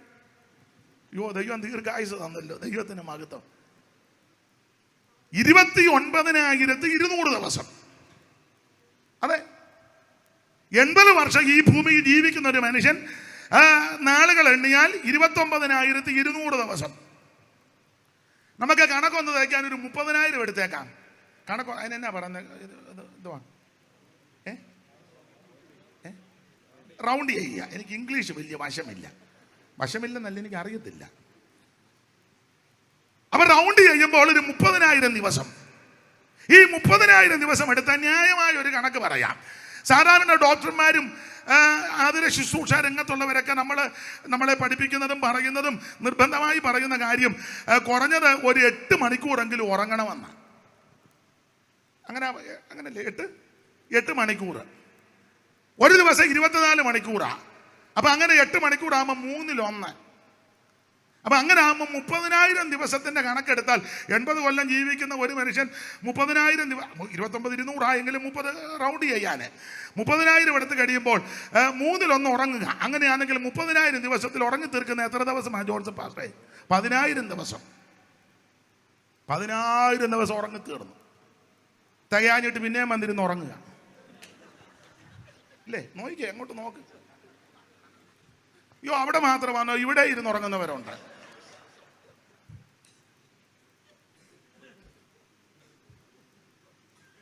അപ്പോൾ അതിലെ 30,000 ദിവസത്തിൽ 10,000 ദിവസം ഉറങ്ങി തീരുക. നമ്മുടെ നാളുകളെ എണ്ണണം. ഞാനൊരിക്കൽ ഒരു സഹോദരൻ ചോദിച്ചു, ബ്രദറെ എത്ര നേരം ഭക്ഷണം കഴിക്കും? അപ്പൊ ഞാൻ ധരിച്ചു അവനെ 2 നേരം അല്ലേ 3 നേരം പറയുമെന്നാ ഞാൻ ധരിച്ചത്. അവൻ പറഞ്ഞു 4 നേരം കഴിക്കും, പിന്നെ കിട്ടുമ്പോഴെല്ലാം കഴിക്കുമെന്ന് പറഞ്ഞു. ഈ ആയുർവേദം ഒക്കെ പറയുന്നത് 1 നേരം കഴിക്കുന്നവൻ യോഗിയാന്ന, 2 നേരം കഴിക്കുന്നവൻ ഭോഗി, 3 നേരം കഴിക്കുന്നവൻ രോഗി, 4 നേരം കഴിക്കുന്നവൻ ദ്രോഹി. മിക്കവാറും നമ്മൾ 4ാമത് പറഞ്ഞ ഇനത്തിൽ പെടാനാ സാധ്യത. എത്ര പേര് ആ ദ്രോഹിക്കുന്ന? ഭാര്യയെ ദ്രോഹിച്ച് കാപ്പി കൊണ്ട് വായിച്ച മോളി കാപ്പി, ഒന്നേ കാപ്പി, ചായ, ട്രെയിനെ പോകുമ്പോൾ ചായ, കണ്ടമാനം ദ്രോഹിക്കുന്ന ആൾക്കാരുണ്ട്. അപ്പൊ ഈ 3/1 ഉറങ്ങിത്തീരുക. ഈ 4 പ്രാവശ്യം അല്ലെ 3 പ്രാവശ്യമൊക്കെ കണക്കെടുത്തേ 5000 ദിവസം ചാപ്പാടിന് ന്യായമായ. നമ്മുടെ വിവാഹ ശുശ്രൂഷയ്ക്ക് നിങ്ങൾ ചെന്ന് അതിന് ദൈവവചനം പ്രസംഗിക്കാൻ അധികം സമയമൊന്നും വീട്ടുകാർ വിളിക്കുമ്പോഴേ പറയാം, പാസ്റ്ററെ അവരോട് പറഞ്ഞേക്കണം അധികം ഒന്നും പ്രസംഗിക്കരുത്, 15 അല്ലെങ്കിൽ 20 അങ്ങേയറ്റം പോയാൽ അരമണിക്കൂർ. അത് വലിയ പുള്ളിക്കാർ വന്നെങ്കിൽ അരമണിക്കൂർ കൊടുക്കുകയുള്ളൂ. എല്ലാം കൂടെ 1 മണിക്കൂർ പോലും ദൈവവചനം പ്രസംഗിക്കത്തില്ല. പിന്നെ ബാക്കി മറ്റു കാര്യങ്ങളാണ് കൂടുതലും. നിങ്ങൾ യോജിച്ചാലും യോജിച്ചില്ലേലും ഒരു കാര്യം പറയാം, വിവാഹ ശുശ്രൂഷയാന്നേലും മരണവീട്ടിലെ ശുശ്രൂഷയാന്നേലും വേർപെട്ട ദൈവമക്കളുടെ ഏത് ശുശ്രൂഷയാന്നേലും ദൈവവചനം പ്രസംഗിച്ച് വേണം നടത്താൻ. അത് നന്നായിട്ട് പറയണം, നല്ലതുപോലെ പറയണം. എന്തിനാ എല്ലാവരും കൂടെ കിടന്ന് പ്രസംഗിക്കുന്ന? ഒരാൾക്ക് കൊടുത്താൽ പോരെ? ഒരു പെണ്ണിൻ്റെ ഭാഗത്തു നിന്ന്, ചെറുക്കൻ്റെ ഭാഗത്തു നിന്ന്, പിന്നെ വേറെ ഭാഗത്തു നിന്ന്, പിന്നെ അവരുടെ സെപ്പറേറ്റ് ഭാഗത്തു നിന്ന്. എന്തിനാ നിങ്ങളെല്ലാം ഇങ്ങനെ? ആർക്കെങ്കിലും ഒരാൾക്ക് കൊടുക്കേ, അവർ നന്നായിട്ട് ദൈവവചനം കാര്യകാരണ സഹിതം പറയട്ടെ. ഇതൊന്നും പറഞ്ഞാൽ ഒന്ന് ഏക്കുകയല്ല. മരണ വീട്ടിൽ ഒരാൾ നന്നായിട്ട് ദൈവവചനം പറയാൻ കൊടുക്കേ. ഇത് അനുശോചനം പറഞ്ഞ് ഞാനും അതിൽ ഞാനും പ്രതിക.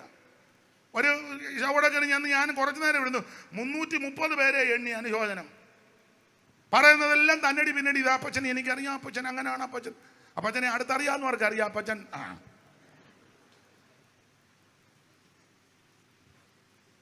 അയ്യോ ദൈവവചനത്തിനാ പ്രാധാന്യം. അപ്പോൾ വിവാഹ ശുശ്രൂഷയാന്നേലും ഏത് ശുശ്രൂഷയാന്നേലും എന്നെ കേൾക്കുന്ന ദൈവദാസന്മാരോട് ഇതിനാ പ്രാധാന്യം. ഇതിന്റെ കീഴിലാ ബാക്കി മുഴുവൻ ശുശ്രൂഷയും.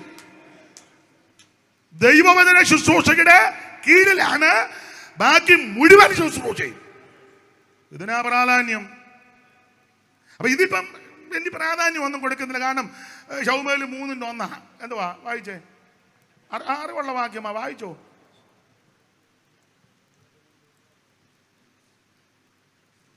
ശൗമേന്റെ 1-ാം പുസ്തകം 3:1 പെട്ടെന്ന് വായിച്ചു.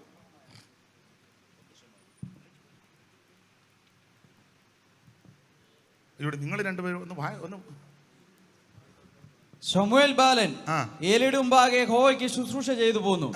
ആ കാലത്ത് യഹോവയുടെ വചനം ദുർലഭമായിരുന്നു. 4:1 വായിരുന്നു. ശമൂവേലിന്റെ വചനം എല്ലാ ഇസ്രായേലിലും വന്നിട്ട്. ശമൂവേലിന്റെ കാലത്ത് വചനം ദുർലഭമാ, പക്ഷെ ശമൂവേല് വചനം പറഞ്ഞു. ശമൂവേലിന്റെ കാലത്ത് വചനം ദുർലഭമാണ്. വചന ശുശ്രൂഷയ്ക്ക് സമയമില്ല, വചന ശുശ്രൂഷയ്ക്ക് പ്രാധാന്യവും കൊടുക്കുന്നില്ല, വചന ശുശ്രൂഷയ്ക്ക് ആരും അങ്ങനെ വലിയ താല്പര്യവുമില്ല. പക്ഷെ ശമൂവേൽ വചനം പറഞ്ഞു. ശമൂവേലിന്റെ വചനം എല്ലാ ഇസ്രായേലിലും വന്നിട്ട് ദാൻ മുതൽ ബേർശേബ വരെ 2 അതിര ശമൂവേൽ നന്നായിട്ട് വചനം പറഞ്ഞു. മറ്റുള്ള സഭക്കാരും മറ്റുള്ളവരെന്തോ ചെയ്യുന്നു എന്നുള്ളതല്ല നിന്റെ വിഷയം. നിന്റെ വിഷയം ദൈവത്തിന്റെ വചനത്തിന് അടിസ്ഥാനമാണ്. ഇതിപ്പോ എന്തായാലും ആരെങ്കിലും ചെയ്ത ഉടനെ അതങ്ങ് പകർത്തുകയല്ലേ? നല്ലതാണോ ചീത്തയാണോ ഒന്നും തിരക്കുകയല്ല. എന്നാൽ ഇതിനകത്ത് കഴമ്പുണ്ടോ, കാര്യമുണ്ടോ, ഗുണമുണ്ടോ, തെറ്റാണോ, ഇതൊന്നും തിരക്കില്ല. ആരായാലും എന്തായാലും കോക്കാൻ ബീച്ച് കാണിക്കും ഉടനെ. ദൈവത്തിന്റെ വചനത്തിനാ പ്രാധാന്യം. വചനമാ നിന്നെ ശുദ്ധീകരിക്കുന്നത്. ഇത് അതിവേഗത്തിലോടുന്ന ദൈവത്തിന്റെ വചനമാ. ഇത് അല്പബുദ്ധിയെ ജ്ഞാനിയാക്കുന്ന തിരുവചനമാ. ഇത് ഉള്ളിലേക്ക് ശുദ്ധ ചെയ്ത ദൈവത്തിന്റെ വചനമാ. ഇത് അണ്ണാക്കിന് മധുരമാ ദൈവവചനം. ഓപ്പെട്ട വചനം തീ പോലെ പാറകത്തകർക്കുന്ന ചുറ്റികയാ. എന്റെ വായിൽ നിന്ന് പുറപ്പെടുന്ന എന്റെ വചനം വെറുതെ എന്റെ അടുക്ക വരത്തില്ല. അയച്ച കാര്യം സാധിപ്പിക്കും, ഇഷ്ടമതെല്ലാം നിവർത്തിക്കും. എന്നെ കേൾക്കുന്ന പ്രിയരെ, വചനത്തെ ഉയർത്തണം. നിൻമുഖകാന്തിയൻ മ്ലാനത നീക്കും, നിൻമുഖകാന്തിയൻ മ്ലാനത നീക്കും. ഓ നിൻ മധുരാമൃത വചനം ഖിന്നതയാ യാഗവേ പോക്കും. ഓ നിൻ മധുരാമൃത വചനം ഖിന്നതയാ യാഗവേ പോക്കും. ഓ മഹിമയഴും പരമേശ മഹിമമേശു മഹേശ മഹിമയഴും പരമേശ മഹിമമേശു മഹേശ. അപ്പോൾ ശമൂവേലിന്റെ കാലത്ത് വചനമില്ല, പക്ഷേ ദുർലഭമാണ്. പക്ഷേ ശമൂവേൽ വചനം പറഞ്ഞു. ദൈവത്തിന് മഹത്വം.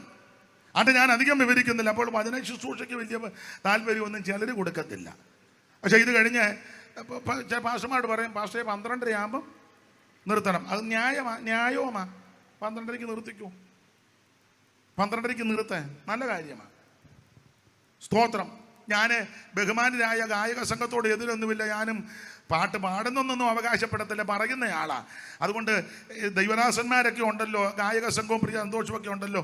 എൻ്റെ ഒരു അഭിപ്രായമായി ഇഷ്ടമുണ്ട്, നിങ്ങൾ യോജിച്ചാൽ മതി. ഇവരെ നേരത്തെ വിളിക്കുന്നത് അവർ നേരത്തെ മുതലേ പാട്ട് തുടങ്ങുന്നതാണ്. നമ്മളെല്ലാം ചെല്ലുന്നതിന് മുന്നേ അതുങ്ങൾ ഇരുന്ന് പാട്ട് പാടുക. അതുകൊണ്ട് ഈ വിവാഹ ശുശ്രൂഷ ആശീർവാദം വിവാഹം കഴിഞ്ഞ് പിന്നെ ഇവരെ കൊണ്ട് പാടിപ്പിക്കാതിരിക്കുന്നതാണ് നല്ലതെന്ന് എൻ്റെ ഒരു അഭിപ്രായം.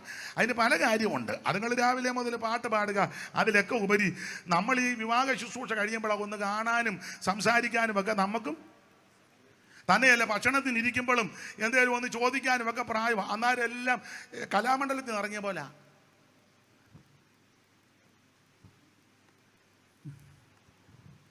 ഇല്ലേ? ഒരഭിപ്രായം പറഞ്ഞെന്നുള്ളൂ, താല്പര്യം പോട്ടെ.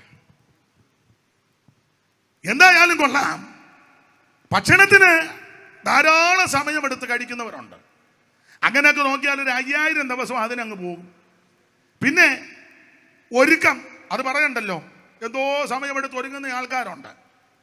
ഒരുക്കം, കുളി, ദേവാലയം, ദിനചര്യകൾ, പിന്നെ യാത്ര, പോക്ക്, വരവ്, ഇതിനെല്ലാം കൂടെ ഒരു 10,000 ദിവസം അങ്ങ് തീരും. 10,000 ഉറങ്ങി തീർന്നു. ഒരുക്കം, കുളിയും, ദേവാലയവും, ദിനചര്യകളും, ജോലിയും, മറ്റു കൂലിയും, മറ്റു കാര്യങ്ങൾക്ക് 10,000. അപ്പോൾ 10 × 10 20, 5000 ഭക്ഷണം. അപ്പം തന്നെ എത്രയായി? 25. പോട്ട് എത്രയുണ്ട്? നമ്മുടെ നാളുകളെ ഒന്ന് എണ്ണുന്ന നല്ലതാ. നമ്മൾ കർത്താവിന് വേണ്ടി എന്ത് സമയം ചെലവാക്കുന്നു. ഞാൻ എന്നെ പ്രതിയാക്കിയാ പറയുന്നത്. ഇതൊക്കെ ഒന്ന് എണ്ണണം. 2 സ്ഥലത്ത് വെച്ച് എണ്ണി. ബാധയ്ക്ക് മുമ്പും ബാധയ്ക്ക് പിൻപ് ഞാൻ ഇടയ്ക്കത്തെ ഭാഗമെല്ലാം അങ്ങ് വിടുക. ചുരുക്കി പറഞ്ഞാൽ ഇവർ സംഖ്യാപുസ്തകം എണ്ണമെടുക്കുന്ന പുസ്തകമാണ്. അത് കഴിഞ്ഞ് ഇവരെ ദൈവം തമ്പുരാൻ കനാനിലേക്ക് കൊണ്ടുവന്ന് പ്രവേശിപ്പിച്ചു. ഇടയ്ക്കത്തെ ഭാഗമെല്ലാം വിടുക. ഇവരെ ന്യായാധിപന്മാരെ ദൈവം എഴുന്നേൽപ്പിച്ചു. ഇവരെ ഭരിക്കാൻ, നിയന്ത്രിക്കാൻ ന്യായാധിപന്മാരെ. ശങ്കർ, ഒക്കിനിയല്, എണ്ണക്കയ്യനായ യേഹൂദ, ദബോര, ബാരാക്ക്, ഗിദയോന്, ഇബ്താഗ് വിവരിപ്പാൻ സമയം പോരെന്ന എബ്രായ ലേഖനത്തിൽ വായിക്കുന്ന എനിക്കും സമയം പോരാ. എന്തിനാ ഈ ന്യായാധിപന്മാരെ എഴുന്നേൽപ്പിച്ചത്? ന്യായാധിപന്മാരെ എഴുന്നേൽപ്പിച്ചത് ഒരു വാക്യം വായിച്ചു, 2:16. ന്യായാധിപന്മാരെ ദൈവം എന്തിനാ എഴുന്നേൽപ്പിച്ചത്? 2:16. ന്യായാധിപന്മാർ. എന്നാൽ യഹോവ ന്യായാധിപന്മാരെ എഴുന്നേൽപ്പിച്ചു. അവർ കവർച്ചക്കാരുടെ കയ്യിൽ നിന്ന് അവരെ രക്ഷിച്ചു. അതിനാ അവരെ എഴുന്നേൽപ്പിച്ച, കവർച്ചക്കാരുടെ കയ്യിൽ നിന്ന് രക്ഷിക്കാൻ ന്യായാധിപന്മാരെ ദൈവം എഴുന്നേൽപ്പിച്ചു. ഞാൻ ഇടയ്ക്ക് കയറി പറയാം, കവർച്ചക്കാരെന്ന് പറഞ്ഞ സഭയ്ക്കകത്ത് ദൈവജനത്തെ തകർത്ത് കളയുവാൻ, ദൈവവചനത്തെ ദുഷിപ്പിക്കുവാൻ, ദൈവമക്കളെ ഭിന്നിപ്പിക്കുവാൻ, തകർക്കുവാൻ കവർച്ചക്കാർ ഇതിനകത്ത് വരും.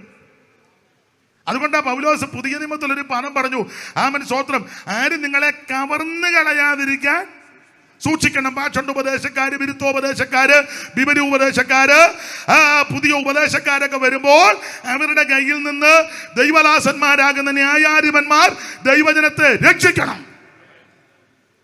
അതിനോടൊന്നും കൂടി അതും ശരിയായി ഇതും ശരിയായി അതും ശരിയായി ഒന്നും പറയരുത്. ചിലപ്പോൾ നീ ഒറ്റപ്പെടും, എല്ലാവരും നിന്നെ ഒറ്റപ്പെടുത്തും. അതവിടെ നിന്നോട്ട്, കർത്താവ് നിന്റെ കൂടെ കാണും.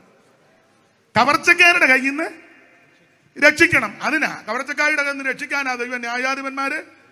അന്നേരം ഒരുത്തൻ പോയി അമ്മാമ്മയുടെ മടിയിലെ തലയും വെച്ച് കിടന്ന് അയാൾ കടങ്കഥ പറഞ്ഞിരിക്കുക.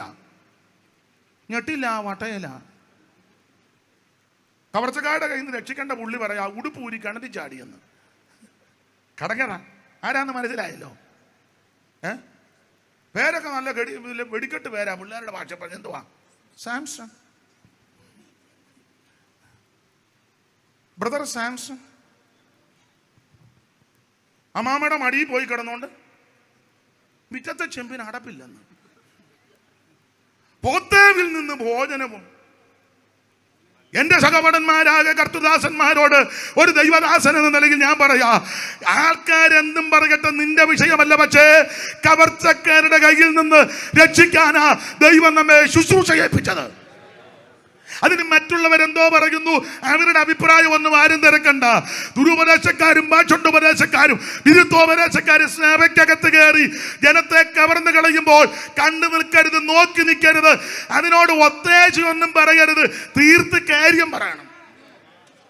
ഒരു വാക്യം വായിച്ചോ, ഗലാത്യർ 2:4. അറിവുള്ള വാക്യമെങ്കിലും സന്ദർഭം എന്നുകൊണ്ട് ഒന്ന് വായിക്കുന്നത് ഉചിതമാ. ഗലാത്യർ 2:4. അതോ നുഴഞ്ഞു വന്ന കള്ള സഹോദരന്മാർ നിമിത്തമായിരുന്നു. അവർ നമ്മെ അടിമപ്പെടുത്തേണ്ടതിന് ക്രിസ്തുയേശുവിൽ നമുക്കുള്ള സ്വാതന്ത്ര്യം ഒറ്റുനോക്കുവാൻ നുഴഞ്ഞു വന്നിരുന്നു. പിന്നെ സുവിശേഷത്തിന്റെ സത്യം നിങ്ങളോടുകൂടെ നിലനിൽക്കേണ്ടതിന്, സുവിശേഷത്തിന്റെ സത്യം നിങ്ങളോടുകൂടെ നിലനിൽക്കേണ്ടതിന്. സുവിശേഷത്തിന് സത്യമുണ്ട്. എന്താ സുവിശേഷം? യേശു ക്രിസ്തു. എന്തിനാ സുവിശേഷം? സകല മനുഷ്യരും രക്ഷപ്പെടാൻ. ആരാ സുവിശേഷം കേൾക്കേണ്ടത്? സകല ജാതികളും ഇത് കേൾക്കണം. കേട്ടാലുള്ള ഗുണമെന്നാ? നിന്റെ ജീവിതത്തിന്റെ തകർച്ചകളും നിരാശകളും മാറ്റി ജീവിതത്തിന് അർത്ഥം വരുത്തുന്ന മാർഗമാ സുവിശേഷം. ഈ സുവിശേഷത്തിന് സത്യമുണ്ട്. മോനെ, മറ്റേ മൈക്കുണ്ടോ? ഇല്ല, കൊണ്ടു നടക്കുന്നേ ഉണ്ടോ മോനെ? എന്തോ കോഡ്ലെസ് ഉണ്ടോ? ഇതൊന്നും ഇല്ലാന്നാന്നോ സെൻട്രൽ കൺവെൻഷന്? ഒരെണ്ണം കൊണ്ടുവരണ്ടായിരുന്നു. എന്നാ ഈ വയാറിന് ചില നീളം താ.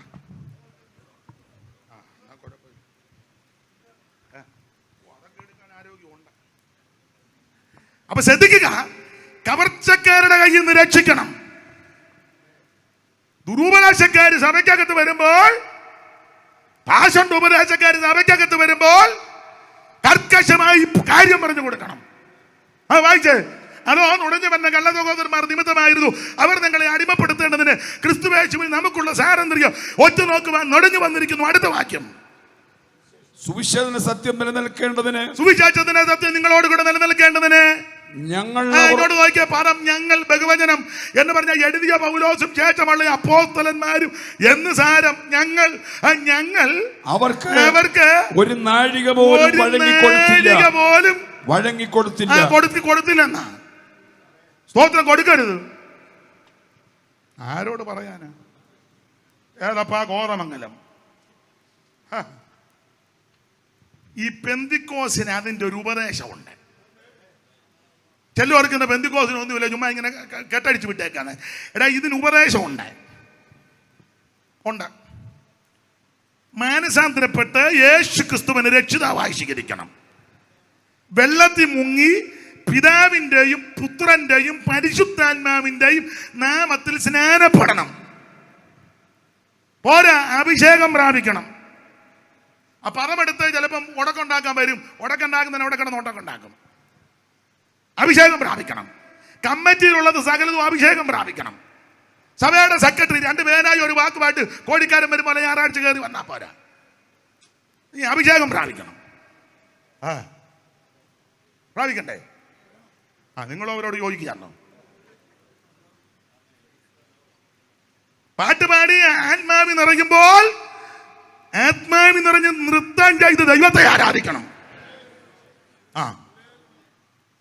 മാത്രമല്ല തിരുമേശ എടുക്കണം. തിരുമേശയായിട്ട് വരുമ്പോൾ സായിബാബ ഇരിക്കുമ്പോൾ നിൽക്കുക.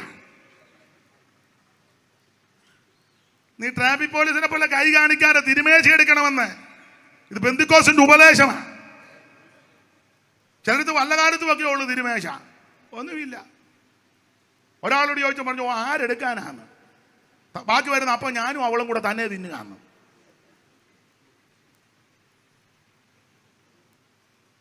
തിരുമേശ എടുക്കണം. കർക്കശമായി വേർപാട് പാലിക്കണം.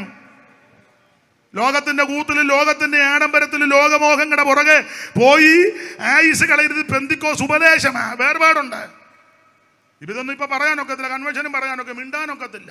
മിണ്ടിയ ഉടനെ എഴുത്തുകാരും തോണ്ടുകാരും എല്ലാം കൂടെ വന്ന ഉടനെ അവന്റെ നെഞ്ച് എനിക്ക് പിന്നെ ഇത് പോടാന്ന് പറയുന്നുണ്ട് നെഞ്ചത്ത്.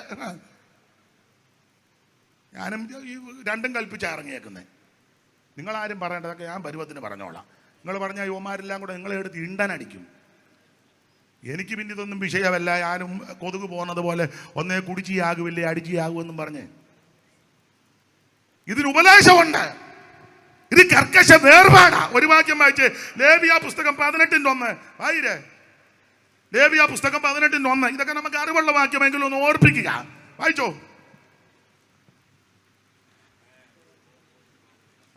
യഹോവ പിന്നെയും മോശയോട് അരുളി ചെയ്തത് എന്തെന്നാൽ നീ ഇസ്രായേൽ മക്കളോട് പറയേണ്ടത് എന്തെന്നാൽ ഞാൻ നിങ്ങളുടെ ദൈവമായ യഹോവയാകുന്നു. നിങ്ങൾ പാർത്തിരുന്ന മിസ്രയീം ദേശത്ത് നടപ്പ് പോലെ നിങ്ങൾ നടക്കരുത്. നിങ്ങളെ വിട്ടുപോകുന്നിടത്ത് നടപ്പൊന്നും ഇനിയും വേണ്ട. നേരത്തെ 10,450 കൊല്ലം പാർത്ത സ്ഥലമുണ്ടല്ലോ, അവിടുത്തെ നടപ്പൊന്നും വേണ്ട. അടുത്തത് ഞാൻ നിങ്ങളെ കൊണ്ടുപോകുന്ന കനാൻ ദേശത്തിൽ നടപ്പ് പോലെയും അരുത്. അവിടുത്തെ നടപ്പും വേണ്ട. അപ്പം വിട്ടുപോകുന്നിടത്ത് നടപ്പും വേണ്ട, അങ്ങ് ചെല്ലുന്നിടത്ത് നടപ്പും വേണ്ട. പിന്നെ എവിടുത്തെ നടപ്പാണ്? അവരുടെ മര്യാദ ആചരിക്കരുത്. അവരുടെ മര്യാദ ഒന്നും ആചരിക്കരുത്. എന്റെ വിധികളെ അനുസരിച്ച്, ദൈവത്തിന്റെ വിധികളെ അനുസരിച്ച്, ചട്ടങ്ങളെ പ്രമാണിച്ച് നടക്കണം. ദൈവത്തിന്റെ ചട്ടം പ്രമാണിച്ച് നടക്കണം. ഞാൻ നിങ്ങളുടെ ദൈവമായ യഹോവയാകുന്നു എന്ന് പറഞ്ഞ അവിടുത്തതും വേണ്ട ഇവിടുത്തതും വേണ്ട. പടിനിമത്തിന്റെ മധ്യസ്ഥനാകുന്ന മോശയെ ദൈവം തമ്പുരാൻ പർവ്വതത്തിലേക്ക് വിളിച്ചേച്ച് പറഞ്ഞു, പലക ദൈവത്തിന്റെ പലകയും പലകയിലെ എടുത്ത് ദൈവത്തിന്റെ എടുത്തും സർവജ്ഞനായ ദൈവത്തിന്റെ വിരല് കൊണ്ടെഴുതി. ഈ എടുത്തും പ്രമാണവും നമുക്ക് തന്നിരിക്കുക. സ്തോത്രം. അവിടുത്തതും വേണ്ട അവിടുത്തതും വേണ്ട, ഒന്നും പകർത്തരുത്. ഇത് വേർപാടാണ്. അതുകൊണ്ടല്ലയോ ഹാമാനും ഭാര്യയെല്ലാം കൂടെ സംസാരിച്ചപ്പോൾ ഹാമാൻ രാജാവിനോട് പറഞ്ഞ 3:9 വായിച്ചു. എസ്തേറിന്റെ പുസ്തകം. ഹാമാന് പുസ്തകമില്ലല്ലോ. ആയിരേ 3:9.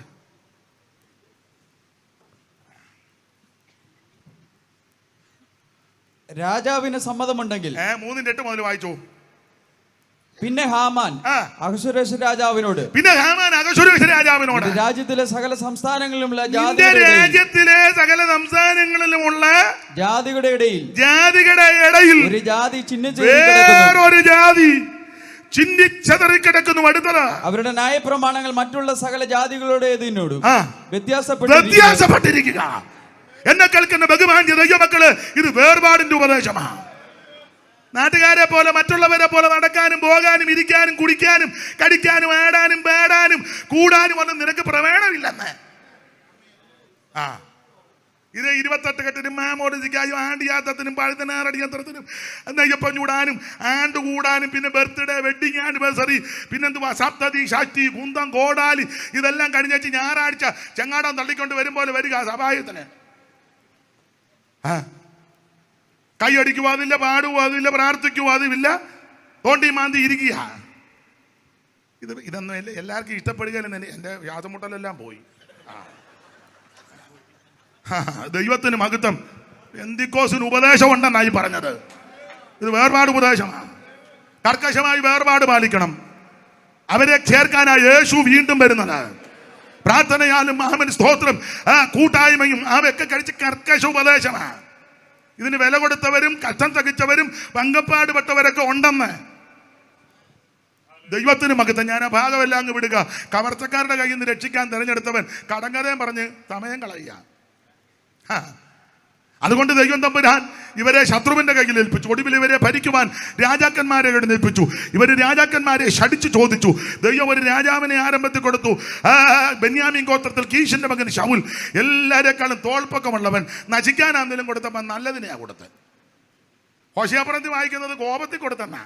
രാജാവിനെ കോപത്തിലാ കൊടുത്തെങ്കിലും ദൈവം ഈ ഗുണം പിടിക്കാനല്ല കൊടുത്തത്. എന്നാലും നല്ലതിന്. ഞാൻ പറയാനുണ്ട്, വണ്ടി ഇടിച്ചാൽ ആകാൻ നമ്മുടെ വിധിയെങ്കിൽ ബെൻസ് ഇടിച്ച് ആകണം. ചുമ്മാ പെട്ടിയോട്ടോ മുട്ടി അറിയത്തില്ലല്ലോ എങ്ങനെയാന്ന്. നശിക്കാനാ കൊടുത്തത്. കൊടുത്തപ്പം ഇസ്രായേലിലെ പുരുഷന്മാരെ ഇറക്കി നിർത്തിയാൽ തോൾപ്പക്കമുള്ളവൻ മാത്രമാണോ? നല്ല കാശുള്ള വീട്ടിലെ കീശിന്റെ മകൻ. കീശുണ്ട്, കാശുണ്ട്, കീശയുണ്ട്, നല്ല ഫിഗറ്. ദൈവം ഒന്നാമത്തെ രാജാവിനെ കൊടുത്തു, പക്ഷെ പ്രമാണം തെറ്റിച്ചു. അതുകൊണ്ട് ഞാൻ വിവരിക്കുന്നില്ല. രണ്ടാമതൊരു രാജാവിന് ദൈവം അവനെ നീക്കിയിട്ട് ദാവീദിനെ ബോധിച്ച പുരുഷനായി. ദാവീദിന്റെ കാലത്ത് ആ സകലത്തിന് ഓർഡർ ഉണ്ടായത്. മില്ലോ പണിതു, സംഭാര നഗരം പണിതു, കോട്ട പണിതു, ആഭ്യന്തര സുസജ്ജമാക്കി പാട്ടുകാരെ കൊണ്ടുവന്ന് നിയമിച്ചു. ഹേമാനി പാട്ടുകാരെ നിയമിച്ചു. ശുശ്രൂഷക്കാർ കൂറിന്റെ ക്രമത്തിൽ 24 കൂറ് നമുക്കറിയാം. അബിയാക്കൂർ മുതൽ സെക്കറിയാക്കൂർ വരെ 24 കൂറിന്റെ ക്രമത്തിൽ ശുശ്രൂഷകരെ നിയമിച്ചു, പാട്ടുകാരെ നിയമിച്ചു. എല്ലാത്തിനും ഓർഡർ ദാവീദിന്റെ കാലത്ത്. എല്ലാം ഓർഡർ ആക്കി വെച്ച് ദാവീദ് പറഞ്ഞൊരു പദമാണ് നമ്മൾ കുറുവാക്യം വായിച്ചത്. ദാവീദ് പറയുക, ഭയപ്പെടേണ്ട. വായിച്ചു 9-ന്റെ അപ്പനായ യോനാഥാന്റെ നിമിത്തം ദാവീദ് അവനോട് ഭയപ്പെടേണ്ട, നിന്റെ അപ്പനാകുന്ന യോനാഥാന്റെ നിമിത്തം ഞാൻ നിന്നോട് നിന്റെ അവിടെ നിന്റെ അപ്പനാകുന്ന ശൗലിന്റെ, ശരിക്കും പറഞ്ഞാൽ നിന്റെ വല്യപ്പനാകുന്ന ശൗലിന്റെ നിലമല്ല ഞാൻ നിനക്ക് മടക്കി തരും. നീയോ നിത്യം എന്റെ മേശയെങ്കിൽ ഭക്ഷണം കഴിച്ചു, നീയോ നിത്യം എന്റെ മേശയെങ്കിൽ നിന്ന് ഭക്ഷണം കഴിക്കണം. ദാവീദ് മെഫീബോശത്തിനോട് പറയാം. നമുക്ക് ഭാഗം അറിയാം. യോനാഥാന്റെ മകനാണ് മെഫീബോശത്ത്. നമുക്കറിയാം ശൗലിന്റെ കൊച്ചുമകൻ. 9-1 വായിച്ചത് പറയാൻ കാര്യം 9-1. അനന്തരം ദാവീദ് യോനാഥാന്റെ നിമിത്തം ദയ കാണിക്കേണ്ടതിന് ശൗലിന്റെ കുടുംബത്തിൽ ആരെങ്കിലും, ദാവീദ് ചോദിക്കുക, ഞാൻ യോനാഥാന്റെ നിമിത്തം ദയ കാണിക്കാൻ ശൗലിന്റെ കുടുംബത്തിൽ ആരെങ്കിലും. ഈ യോനാഥാനും ദാവീദ് ഉറ്റമിത്രങ്ങളാ. ശൗമേലിന്റെ 1-ാം പുസ്തകം 18-1 ചടിയടാന്ന് വായിച്ചോ. ശൗമേലിന്റെ 1-ാം പുസ്തകം 18-1 പെട്ടെന്ന്.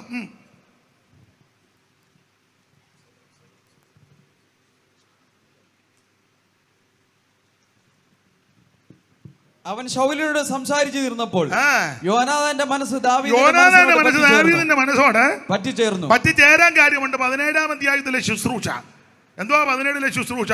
ഒരു കല്ല് ഒരു കവണ കൊണ്ട് ഗോലിയാത്തിന് താഴെ കിട്ടും. 40 ദിവസം ഇവൻ നിന്ന് വെല്ലുക. 40 days ഫാസ്റ്റിംഗ് പ്രയർ. ചുമ്മാ നിന്ന് ഒച്ചപ്പാടുണ്ടാക്കുന്നില്ല, ഒറ്റ ഒരുത്തിനും ഒന്നും ചെയ്യുന്നില്ല. 40 ദിവസം ഗ്ലോറി വിക്ടറി കാൽവറി ജീസസ് എന്ന് പറഞ്ഞ് ചീത്തിയേച്ച് പോവുക. ഒറ്റ ഒരുത്തം കയറി കൊമ്പ് കൊടുക്കുന്നില്ല. ഇവനാണ് 6 മുഴ ഒരു ജാൻ നെടുപ്പം. 17-4 ചടികടാണ് വായിത്. 17-4 പെട്ടെന്ന് വായിച്ചോ. ഗോലിയാത്തിന്റെ പ്രകൃതി പെട്ടെന്ന്. അപ്പോൾ ഫെലിസ്ത്യരുടെ പാളയത്തിൽ നിന്ന് ഗത്തിനായ ഗോലിയാത്ത് മല്ല പുറപ്പെട്ടു. ഗത്തിനായ മല്ലൻ പുറപ്പെട്ടു. അവൻ 6 മുഴ ഒരു ജാൻ നെടുപ്പം. അവന്റെ തലയിൽ വലിയ താമര ശിരസന. അവൻ 5000 ചക്ക തൂക്കമുള്ള താമര കവചം ധരിച്ചു. അവന് കാച്ചട്ടയും ചുമലി താമരം കൊണ്ട് വേലുമുണ്ട്. അവന്റെ കുന്തത്തിന്റെ തണ്ട് നെയ്ത്തുകാരന്റെ പടപ്പത്തടി പോലെ. കുന്തത്തിന്റെ അലക് 600 ശക്കൽ ഇരുമ്പ്. ഒരു പരിചയക്കാരൻ അവന്റെ മുമ്പേ നടന്നു. ഇതാണ് ഇവന്റെ പ്രകൃതി. ഭയങ്കര നെടുപ്പമുള്ള ഒരുത്തൻ. വിവരിക്കുന്നില്ല. ഇവൻ നിന്നേച്ച് വെല്ലുവിളിക്കും. 8-ാം വാക്യം 8 വായിര്. അവൻ നിന്ന് ഇസ്രായേൽ നിലകളോട് വിളിച്ചു പറഞ്ഞത്, ഇവൻ നിന്ന് വെല്ലുവിളിക്കുക, നിങ്ങൾ വന്ന പടയ്ക്ക് അണിനിരക്ക് നിന്ന് ഞാൻ വെളുത്തന് നിങ്ങൾ ശൗലിന്റെ സേവകരുമല്ല. നിങ്ങൾ ഒരുത്തനെ തെരഞ്ഞെടുക്കണം. ഒരുത്തനെ തെരഞ്ഞെടുക്കും. ഓട്ടിട്ടോ കള്ളയോട്ടിട്ടോ ചീട്ടിട്ടോ കാല് വാരിയോ കുതികാല് വെട്ടിയോ അങ്ങനെയാണല്ലോ മിക്കടുത്തും.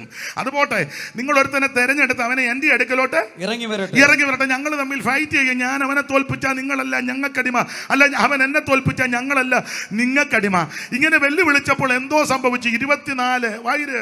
24 വേഗത്തിൽ. അവനെ കണ്ടപ്പോൾ ഇസ്രായേലൊക്കെയും ഏറ്റവും അവനെ കണ്ടെന്ന് പറഞ്ഞാൽ ഭയപ്പെട്ടു ഇവന്റെ നിപ്പും പ്രകൃതിയും ചൊല്ലുത്തും കേട്ടപ്പോ പേടിച്ചു. ഇവൻ ചൊല്ലിയത് എങ്ങനെയാണെന്നറിയാമോ? 16-ാം വാക്യം 16 ചൊല്ലിയത് ദേവന്മാരുടെ നാമം ചൊല്ലിയെന്ന് 43-ാമത്തെ വാക്യത്തിന്റെ 2-ാം ഭാഗത്ത് തന്റെ ദേവന്മാരെന്നുണ്ട് വായിച്ച്. തന്റെ ദേവന്മാരുടെ നാമം ചൊല്ലി 5 ദൈവങ്ങളുണ്ട് ഫെലിസ്തീന്. ഗത്തിലെ ദൈവം, യക്രോന്യ ദൈവം, അസ്കലോന്യ ദൈവം, 5 ദൈവങ്ങൾ. ഇവൻ 5 ദൈവങ്ങളുടെ നാമം ചൊല്ലും. ആര്? ഗോലിയാത്ത്. 5 ദൈവങ്ങളുടെ നാമം. ആ നാമം എപ്പോഴൊക്കെയാ ചൊല്ലുന്നത്? 16-ാം വാക്യം 16 ചടികടാന്ന് വായിപ്പിക്കുക. ആ ഫെലിസ്തീൻ 40 ദിവസം മുടങ്ങാതെ രാവിലെയും വൈകുന്നേരവും. അപ്പൊ ഈ ദൈവങ്ങളുടെ നാമം രാവിലെയും ചൊല്ലും, വൈകിട്ടും ചൊല്ലും, മുടങ്ങാതെ ചൊല്ലും. 40 ദിവസവും ചൊല്ലും. എന്തോ മാതൃക! നമ്മൾ രാവിലെ പ്രാർത്ഥിച്ചാൽ വൈകിട്ടില്ല, വൈകിട്ട് പ്രാർത്ഥിച്ചാൽ രാവിലെ, രാവിലെ വൈകിട്ട് മടിച്ചാൽ പിറ്റേന്ന്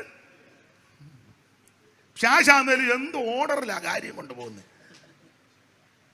അവൻ രാവിലെ മന്ത്രം ചൊല്ലും, വൈകിട്ടും മന്ത്രം ചൊല്ലും. അത് 40 ദിവസവും ചൊല്ലും മുടങ്ങാതെ.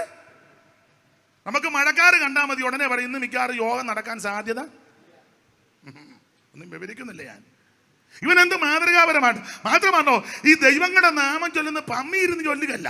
നമ്മളൊരു സ്വോത്രം പറഞ്ഞ അടുത്തിരിക്കുന്ന പുള്ളി പോലും പഴയ സൈക്കിളിന് കാറ്റടിക്കുമല്ല. ഇവൻ ചൊല്ലുന്ന എങ്ങനെ? 8-ാം വാക്യം ഒന്നുകൂടെ 11-ാം വാക്യം വായിച്ചു. എങ്ങനെയാ മന്ത്രം ചൊല്ലുന്നത്? 11 ഫെലിസ്തീന്റെ ഈ വാക്കുകൾ ശൗലും എല്ലാ ഇസ്രായേലും കേട്ടപ്പോൾ എല്ലാരും കേൾക്ക ചൊല്ലി. ഇന്ന് രാത്രി വചനം പ്രകാശിപ്പിക്കുന്ന വിധം നിങ്ങൾക്കറിയാം. എല്ലാരും കേൾക്ക ചൊല്ലി. എടാ 90 കിലോ ഉണ്ടല്ലോ, 1/2 കിലോയുടെ സ്വോത്രം പറ. നീ 3 പ്ലേറ്റ് ബിരിയാണി 1/2 കിലോയുടെ സ്വോത്രമെങ്കിലും പറ. ദൈവം നിന്നെ രക്ഷിച്ചില്ലയോ? എന്നെ നിങ്ങളെ രക്ഷിച്ചില്ലേ? അടുത്തിരിക്കുന്നവൻ കേക്കത്ത് പോലുമില്ല സ്വോത്രം പറയുന്നത്. അവൻ കൈയടിക്കുന്ന കണ്ടാൽ നമുക്ക് ഇപ്പം ഇവരെ കൊണ്ട് മെഡിക്കൽ കോളേജിൽ അഡ്മിറ്റ് ആക്കാൻ തോന്നും. കൈയടിക്കുന്ന എന്നാ പറ്റി? വയ്യ. അത് കഴിഞ്ഞ് ഭക്ഷണം കൊടുത്ത് എന്തോ സ്പീഡാ, കത്തിയും മുള്ളുമൊക്കെ ആയിട്ട് നല്ല കുടച്ചക്കരം കറങ്ങും പോലെ അതിനൊക്കെ നല്ല സ്പീഡാ. ദൈവത്തെ ആരാധിക്കുന്നതിന് മാത്രം, ദൈവത്തെ സ്തുതിക്കുന്നതിന് ശബ്ദമില്ല. കമ്മിറ്റിയൊക്കെ കൂടുമ്പോൾ മറ്റ് പ്രശ്നങ്ങളിൽ ചെന്ന് എന്തോ അണ്ണാക്ക 6 വെക്കുന്ന കാണണം. ഇതൊക്കെ ദൈവം തമ്പുരാൻ കണ്ടോണ്ടിരിക്കുക. അല്ല, സങ്കീർത്തനൻ അണ്ടി പറയുമ്പോൾ സ്വർഗത്തിൽ ഇരിക്കുന്നവൻ ചിരിക്കുക. ഗോലിയാത്താന്നേരം എന്ത് മാതൃകാപരമായിട്ടാ! 40 ദിവസം മന്ത്രം ചൊല്ലി, മുടങ്ങാറെ ചൊല്ലി, രാവിലെ ചൊല്ലി, വൈകിട്ട് ചൊല്ലി, എല്ലാരും കേക്ക ചൊല്ലി. ഇതിന്റെ നടുവിൽ ദാവീദ് ഒരു കല്ലും കവണയും കൊണ്ട് ഇവനെ എറിഞ്ഞ് താഴെ കിട്ടു. ഒന്നും ഞാൻ വിവരിക്കുന്നില്ല. എറിഞ്ഞ് താഴെ കിട്ടേച്ചേ ഓടി അങ്ങോട്ട് ചെന്ന് എൻ്റെ ഭാഷയിൽ ഇവൻ്റെ നെഞ്ചത്ത് കയറി അവൻ്റെ ഉറകിൽ നിന്ന് അവൻ്റെ വാളെടുത്ത് അവൻ്റെ തലയും വെട്ടി ദാവീദ് ഇങ്ങോട്ട് വരിക. എൻ്റെ ഭാവനയാ ഇങ്ങനെ വരിക. ഇപ്പം നിങ്ങൾ എന്തെങ്കിലും ഡിസ്ട്രിക്ട് കൺവെൻഷൻ ഇങ്ങേരെന്തിനാ ഇതെല്ലാം പറഞ്ഞത്? ഇതെന്താണെന്നറിയാമോ? ഇതാണ് കാൽവറിയിൽ നടന്നത്. മരണത്തിന്റെ അധികാരിയാകുന്ന പിശാച് ഉൽപ്പത്തി പുസ്തകം 3-ാം അധ്യായം മുതൽ മരണം വിതച്ച് മരണഭീതിയിട്ട് അവൻ തന്റെ ജനത്തെ പേടിപ്പെടുത്തി നിർത്തിയപ്പോൾ ഒടുക്കത്തെ ആദാമാകുന്ന യേശു ക്രിസ്തു കാൽവറിയിൽ തന്റെ ജീവന് മനുഷ്യവർഗത്തിന് വേണ്ടി തന്ന് മരണത്തിന്റെ അധികാരിയാകുന്ന പിശാചിനെ തന്റെ മരണത്താൽ പരാജയപ്പെടുത്തി മരണഭീതികളിൽ അടിമപ്പെട്ട് കിടന്ന് എന്നെയും നിന്നെയും വീണ്ടെടുത്ത നസറയനാകുന്ന യേശു, അവിടുന്ന് മരണത്തെ ജയിച്ചവൻ, പാതാളത്തെ ജയിച്ചവൻ, ലോകത്തെ ജയിച്ചവൻ, രോഗത്തെ ജയിച്ചവൻ, സകലത്തിന്മേൽ ജയമെടുത്തവൻ. ഈ കാഴ്ച കണ്ടപ്പം യോനാഥാൻ അങ്ങ് ഇഷ്ടപ്പെട്ടു ദാവീദിനെ. രണ്ടുപേരോട് അങ്ങ് പറ്റിച്ചു കിടന്നു. എന്തിനേറെ വിവരിക്കുന്നില്ല. പക്ഷേ അപ്പനാകുന്ന ശൗലിന് ഇഷ്ടപ്പെട്ടില്ല. അയാൾ പ്രശ്നം ഉണ്ടാക്കി. അപ്പോൾ ഒരിക്കൽ ദാവീദ് ശൗലിനെ പേടിച്ച് കാട്ടാട്ടും പാട, അതുല്ലാമേ, ഏൻഗതി, പാറാൻ മരുഭൂമി, ആ ദുർഗത്തിൽ, പിന്നെ ഇവിടെ എല്ലാം കിടന്ന് പേടിച്ച് ഓടുക. അങ്ങനെ പേടിച്ചോടിപ്പോൾ ഒരിക്കൽ യോനാഥാൻ ചെന്ന് പറഞ്ഞു, എൻ്റെ അപ്പച്ചനെ നിന്നെ പിടികിട്ടുകയല്ല, നിന്നെ ദൈവം രാജാവാക്കും, അന്ന് ഞാൻ 2ാമനാ. പക്ഷെ യോനാഥാനും പട്ടുപോയി. ദൈവനാമത്തിൽ ഉടമ്പടി ചെയ്തെങ്കിലും യോനാഥാനും പട്ടെങ്കിലും ഉടമ്പടി ദൈവസന്നിധിയിലായതുകൊണ്ട് ദാവീദ് ചോദിക്കുക, ഞാൻ യോനാഥാൻ്റെ നിമിത്തം ദയ ചെയ്യാൻ ആ കുടുംബത്തിൽ ആരെങ്കിലും ഉണ്ടോ? നമുക്കറിയാം. അപ്പൊ സീബ എന്ന വാക്കിന്റെ അർത്ഥം എരിവുള്ളവൻ. സീബ മുമ്പോട്ട് വന്ന് പറഞ്ഞ, അച്ഛാ ഒരുത്തനുണ്ട്. ആരാ? മഫീബോശത്ത്. ഏതാ? യോനാഥാന്റെ മകൻ എന്ന് പറഞ്ഞാൽ ശൗലിന്റെ കൊച്ചുമകൻ. എന്തിയേ? അവൻ ഇവിടില്ല, അവൻ ലോഥേബാരിൽ അമ്മിയേലിന്റെ മകനാകുന്ന മാഖീരിന്റെ വീട്ടിലുണ്ട്. ലോദേബാർ എന്ന വാക്കിൻ്റെ ഒരർത്ഥം വരണ്ട സ്ഥലം വന്ന വരണ്ട സ്ഥലത്ത് കിടക്കുക. ദാവീദ് പറഞ്ഞ ഇടയെ പൊക്കിയെടുത്ത് കൊണ്ടുവരാൻ പറഞ്ഞു. 2 കാലം മുടന്തിയ മെഫീബോശത്ത് 5 വയസ്സിൽ മുടന്തിയതാ. അപ്പനും വല്യപ്പനും ചത്തുപോയെന്ന് കേട്ടപ്പോൾ ഇവനെ നോക്കുന്നവരെ അമ്മാമ്മ കൊച്ചിനെ എടുത്തോണ്ട് ഓടി കൊച്ചുപത്തോന്ന് താഴെ വീണ് 2 കാലം മുടന്തി. ദാവീദ് സിയോൻ കോട്ട പിടിക്കാൻ വന്നപ്പോൾ അന്ന് സിയോൻ കോട്ടയിൽ യബൂസ്യര് കുടുങ്ങിയിരിക്കുക. യബൂസ്യര് പറഞ്ഞു ദാവീദ് ഇവിടെ കിടക്കത്തില്ല, ഇവിടുത്തെ മുടന്തന്മാരും കുരുടന്മാരും മതി. അപ്പോൾ ദാവീദ് പഴയ പ്രമാണം വെച്ച് പറഞ്ഞു, ശുണ്ടി കൊണ്ട് പറഞ്ഞു, അങ്ങനെയാണെങ്കിൽ ആദ്യം മുടന്തനെയും കുരുടനെയും തട്ട്. അത് സിയോൻ കോട്ടയിൽ പരസ്യപ്പെടുത്തിയപ്പോൾ അന്ന് സിയോൻ കോട്ടയ്ക്കകത്ത് കിടന്ന സകല മുടന്തന്മാരും കുരുടന്മാരും സിയോൻ കോട്ട വിട്ടു പോയ കൂട്ടത്തില 2 കാലം മുടന്തിയ ശൗലിന്റെ കൊച്ചുമകനാകുന്ന യോനാഥാന്റെ മകനാകുന്ന മെഫീബോശത്ത് ലോദേബാരി പോയി. അപ്പനെ കൊന്നു, വല്യപ്പനെ കൊന്നു, കുടുംബം മുഴുവൻ നാടൻ ഭാഷ പറഞ്ഞ കുളം തോണ്ടി മെഫീബോശത്തിനെ പൊക്കിയെടുത്ത് മഹാരാജാവാകുന്ന ദാവീദിന്റെ കൊട്ടാരത്തിൽ കൊണ്ടുവന്ന് നിർത്തിക്കാണത്തില്ല, ഇരുത്തി കാണും. 2 കാലം മുടന്തല്ലേ. ഇവനെ കൊണ്ടുവന്ന് ഇരുത്തി.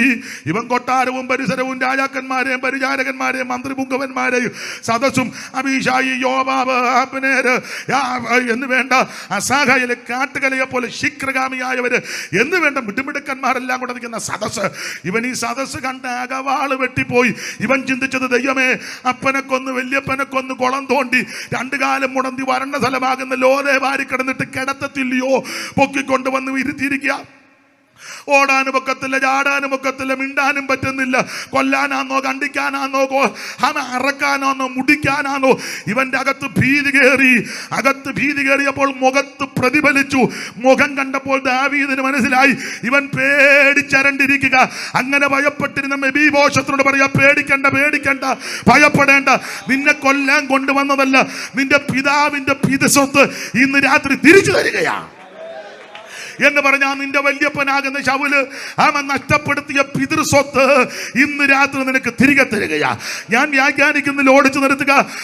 എന്താ നഷ്ടപ്പെട്ടു പോയ പിതൃസ്വത്ത് ഇന്ന് രാത്രി തിരികെ തരും. പാപത്തിന്റെ മുടന്ത് പേറി വരണ്ട സ്ഥലമാകുന്ന ഇടങ്ങളിൽ കിടന്ന് എന്നെയും നിങ്ങളെയും കാൽവറിയിൽ ഒരുവൻ നമുക്ക് വേണ്ടി ജീവനെ തന്ന്, ഒരുവൻ നമുക്ക് വേണ്ടി യാഗമായി അവിടുത്തെ കുരിശുമരണത്താൽ തിരുരക്തം ചിന്തി തിരുശരീരം നുറുക്കപ്പെട്ട് കണ്ടാൽ ആളല്ലെന്ന് തോറുമാറ് രൂപമാക്കപ്പെട്ട യേശു ക്രിസ്തു അവിടുത്തെ പരിശുദ്ധ രക്തത്താൽ അതിക്രമങ്ങളുടെ പാപമോചനമെന്ന് വീണ്ടെടുപ്പ് നൽകി മഹാരാജാവിന്റെ കൊട്ടാരത്തിൽ കൊണ്ടുവന്ന് എന്നെയും നിങ്ങളെ ഇരുത്തിയിരിക്കുക. ഇവിടെ ഇരിക്കുന്ന നിന്നോട് പറയാ, പേടിക്കണ്ട, നീ വരണ്ട സ്ഥലത്ത് നിന്ന് വന്നിരിക്കുന്നത് കൊട്ടാരത്തില. ദൈവസഭയാകുന്ന കൊട്ടാരത്തിൽ നിന്നെ കൊണ്ടുവന്ന് ഇരുത്തിയിരിക്കുക. നിന്റെ മുടന്നൊന്നും ഇവിടെ വിഷയമല്ല, നിന്റെ വരണ്ട അനുഭവങ്ങൾ വിഷയമല്ല, നിന്റെ നഷ്ടമൊന്നും ഇവിടെ വിഷയമല്ല. ഇന്ന് രാത്രി തളർന്നു പോകരുത്. പിതാവിന് നഷ്ടപ്പെട്ടത് ഇന്ന് രാത്രി തിരിച്ചു തരിക. 1-2 കാര്യം പറഞ്ഞങ്ങ് നിർത്താം. ഞാനിങ്ങനെ പറയുന്നത്, ആദി പിതാവാകുന്ന ആദമിന് നഷ്ടപ്പെട്ടതെല്ലാം ഒടുക്കത്തെ ആദാമാകുന്ന യേശു ക്രിസ്തു മുഖാന്തരം നമുക്ക് തിരികെ തരിക. ഇവൻ അന്തം വിട്ടുപോയി കൊട്ടാരത്തിൽ വന്ന് കൊല്ലാനാന്ന്. പണ്ടൊരുത്തനെ അവനും അന്തം വിട്ടുപോയില്ലയോ, കൂലിക്കാരിലൊരുത്തനെ പോലെ ആക്കണമെന്ന് പറഞ്ഞ് വന്നതാ. വന്നപ്പം അപ്പനായിട്ട് അങ്ങോട്ട് ചെല്ലുവനാ പറഞ്ഞ. അപ്പൻ ഇവനെ കണ്ടു ദൂരെ വെച്ചു. ഇവൻ അങ്ങോട്ട് ചെല്ലുന്നതിന് മുന്നേ അപ്പൻ അങ്ങോട്ട് ചെന്നു. ഈ അപ്പൻ ഇന്ന് രാത്രി ഇവിടെ വന്നിട്ടുണ്ട്. ദൈവത്തിന് മഹത്വം. കൂലിക്കാരനല്ല, ബാല്യക്കാരൻ എന്നെ നോക്കി നിൽക്കുന്ന ചെറുക്കൻ ചത്തവനായിരുന്നു, ജീവിച്ച് വന്നിരിക്കുക. എൻ്റെ ഭാഷയാ, വരാൻ പറഞ്ഞ അകത്തോട്ട് കൊണ്ടുപോയി ഇങ്ങനെ തീന്മേശ ഒരുക്കിയിട്ടിരിക്കുക. അപ്പൻ്റെ വീടല്ലേ, എന്തെല്ലാം സാധനങ്ങളാ, എല്ലാം ഇങ്ങനെ ഒരുക്കി ഇട്ടിരിക്കുക. ഇവൻ ഇതെല്ലാം കൂടെ കണ്ടപ്പോൾ അപ്പച്ചൻ പറഞ്ഞ്, മോനെ കഴിക്കടാ, നീ വാളവരെ നിന്ന് പരുവക്കേടായി, കഴിക്കേ. അന്നേരം ഇത് കഴിക്കുന്ന കാര്യത്തെപ്പറ്റി TK ഷൗമേൽ സാർ ഇത് കണ്ടുകൊണ്ട് ഒരു വരി എഴുതി. പാടാൻ വയ്യ, എന്നാലും സാർ എഴുതിയ വരി ഇങ്ങനെ. ഇവൻ ചിന്തിക്കുക.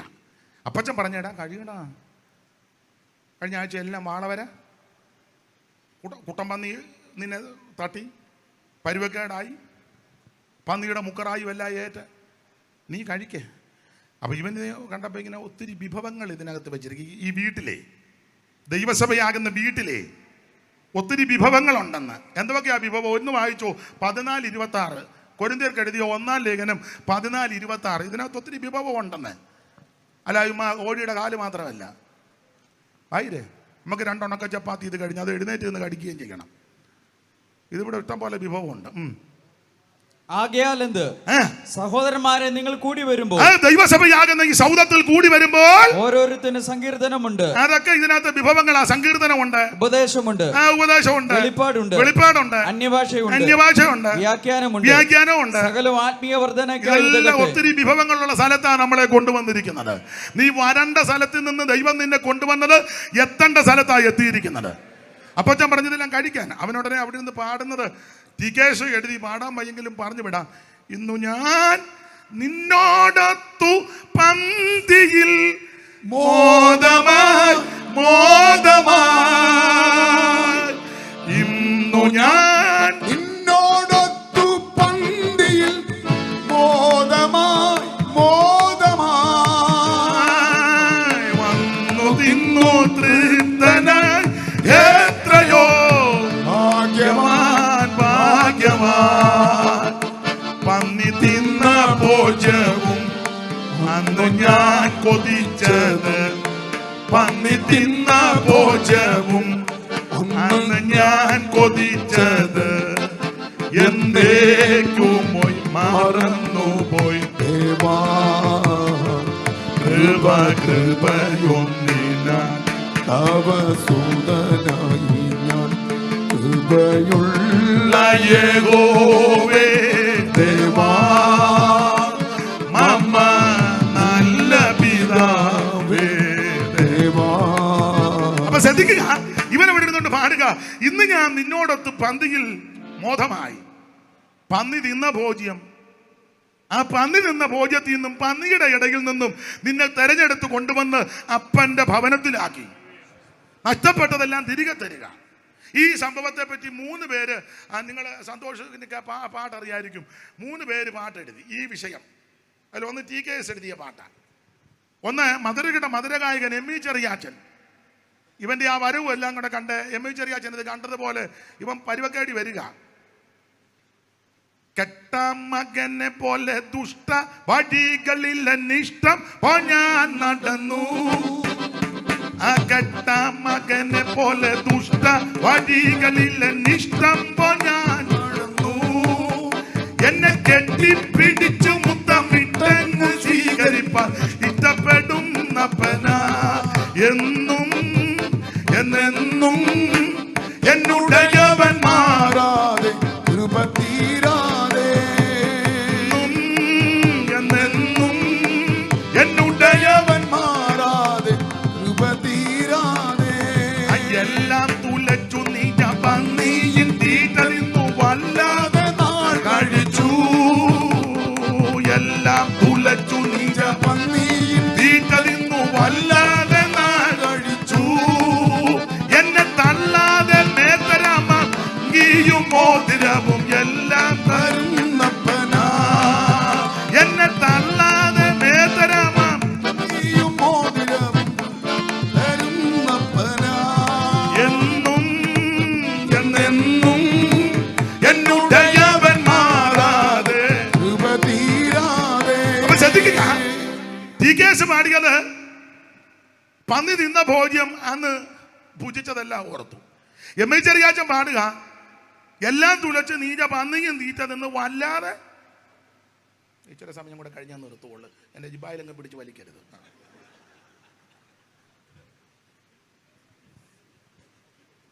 ഇതിനെപ്പറ്റി സൈമൺ സാറ് എഴുതിയിരിക്കുന്ന നമുക്കെല്ലാം വളരെ മനപാഠമാണ്. പന്നികൾ തിന്നുന്ന തവിട്ട് പൂജിച്ച നിന്യമകാലങ്ങൾ മറന്നു പോയി സാധു. പന്നികൾ തിന്നുന്ന തവിട് പൂജിച്ച നിന്യമകാലങ്ങൾ മറന്നു പോയി സാധു. പന്നികൾ തിന്നുന്ന തവിട് പൂജിച്ച നിന്യമകാലങ്ങൾ മറന്നു പോയി സാധു. മന്നവനെ തിരുമേശയിൽ ഓ സ്വർണ്ണ ഭോജനങ്ങൾ തിന്നു വരും നിന്നു കാരുണ്യ പൂരാ കടലേ കരളലിയുക ദിനമനുകാരുണ്യ പൂരാ കടലേ മരണനായ പരാവരനേയൻ മരണകാരി മകാതുരജിരും കാരണനായ പരാവരനേയൻ മരണകാരി മകാതുരജിരും തിരയുടെ ചുതകേർവതിനാണ് ധീരതയോടവനിയിൽ അവതരിച്ചോരും കാരുണ്യ പൂരക്കടലേ കരളലിയുഗദിനമനുകാരുണ്യ പൂരക്കടലേ കരളലിയുഗദിനമനുകാരുണ്യ പൂരക്കടലേ. ഏതാനും മിനിറ്റുകൾ കൊണ്ട് നിർത്താ. ഇന്ന് രാത്രി പ്രധാന ഭാഗത്തേക്ക് പറഞ്ഞു നിർത്താ. അവൻ ഒന്നാമത്തെ ആലാം മുഖാന്തരം മനുഷ്യവർഗത്തിന് നഷ്ടപ്പെട്ടത് പോയത് മുഴുവൻ ഒടുക്കത്തെ ആലാം മുഖാന്തരം നമുക്ക് തിരികെ തരുന്ന ദൈവം. അതുകൊണ്ട് പേടിക്കണ്ട. ആമേൻ, നിന്നെ കൊല്ലാൻ കൊണ്ടുവന്നതല്ല, നിന്റെ പിതാവിന്റെ പിതൃസ്വത്ത് ഇന്ന് രാത്രി തിരിച്ചു തരിക. ആര് പിതാവിനാൽ നഷ്ടപ്പെട്ടതല്ല ഇന്ന് രാത്രി ദൈവം തിരിച്ചു തരും. എന്തൊക്കെയാ ഞാൻ അടുക്കടക്കായിട്ട് എഴുതി വെച്ചിട്ടുണ്ട്, എല്ലാം പറയാൻ നേരമില്ല. 2-3 കാര്യം പറഞ്ഞ് അങ്ങ് നിർത്തുക. ദൈവത്തിന് മഹത്വം. ഒന്ന്, ആദി പിതാവ് മുഖാന്തരം തേജസ്സിന്റെ വസ്ത്രം അങ്ങ് നഷ്ടപ്പെട്ടു. അമ്മാമ തയ്യൽ മെഷീനും ഒക്കെ എടുത്ത് അമ്മാമയ്ക്കൊരു മിടി, അജായനൊരു ജോൺസൺ പാസ്റ്റർ പറ അങ്ങ് പറഞ്ഞു ഓ ബർമുഡ. രണ്ടുപേരും വെളുപ്പിനെ നടക്കുന്ന കണ്ടിട്ടില്ലേ ഏതൻ തോട്ടത്തിൽ കൂടെ? അപ്പം ഏത് വാക്യങ്ങൾ എടുപ്പിക്കുന്നില്ല. തേജസ്സിന്റെ വസ്ത്രം നഷ്ടപ്പെട്ടു എന്നാൽ വിവരിക്കുന്നില്ല. ഒടുക്കത്തെ ആറാം മുഖാന്തരം ആ തേജസ്സിന്റെ വസ്ത്രം തിരികെ തരിക. 17-ന്റെ 8 വായിച്ചോ. 17 വെളിപ്പാട് പുസ്തകം ആ 19-ന്റെ 8 ഒന്ന് വായിച്ചോ. പെട്ടെന്ന് ഞാൻ പെട്ടെന്ന് അങ്ങ് നിർത്താം, അതേ ഒക്കുള്ളൂ. പെട്ടെന്ന് വായിച്ചു. 19-ന്റെ 8. അവൾക്ക് ശുദ്ധവും ശുഭ്രവുമായ വിശേഷ വസ്ത്രം ധരിപ്പാൻ കൃപ ലഭിച്ചിരിക്കുന്നു. അപ്പോൾ ആദിപിതാവാകുന്ന ആറാം മുഖാന്തരം തേജസ്സിന്റെ വസ്ത്രം നഷ്ടപ്പെട്ടു. ഒടുക്കത്തെ ആറാമാകുന്ന യേശു ക്രിസ്തു മുഖാന്തരം ശുദ്ധവും ശുഭ്രവുമായ ഒരു വസ്ത്രം നമുക്ക് ലഭിക്കും. മാത്രമാണോ കല്യാണത്തിന് കൊണ്ട് നിർത്തുന്നതിനെ പറ്റി ആ 45-ാം സങ്കീർത്തനം 13-ൽ എന്തുവാ വായിച്ചോ? അലങ്കാര ഭാഷയാന്നേലും അറിവുള്ള വാക്യമല്ലയോ? അന്തപുരത്തിലെ രാജകുമാരി ശോഭ പരിപൂർണയാകുന്നു, പിന്നെ അവരുടെ വസ്ത്രം പൊൻകസവ് കൊണ്ടുള്ളത് മതി. അന്തപുരത്തിലെ രാജ്ഞി ചന്തമേറും ശോഭ മൂല. അന്തപുരത്തിലെ രാജ്ഞി ചന്തമേറും ശോഭ മൂല. അന്തപുരത്തിലെ രാജ്ഞി ചന്തമേറും ശോഭ മൂലം എന്തു പരിപൂർണ ഞാനിവൾ അണിയും വസ്ത്രം പൊൻകസവ് കൊണ്ടു നെയ്തതാ എന്തു പരിപൂർണ ഞാനിവൾ അണിയും വസ്ത്രം പൊൻകസവ് കൊണ്ടു നെയ്തതാ.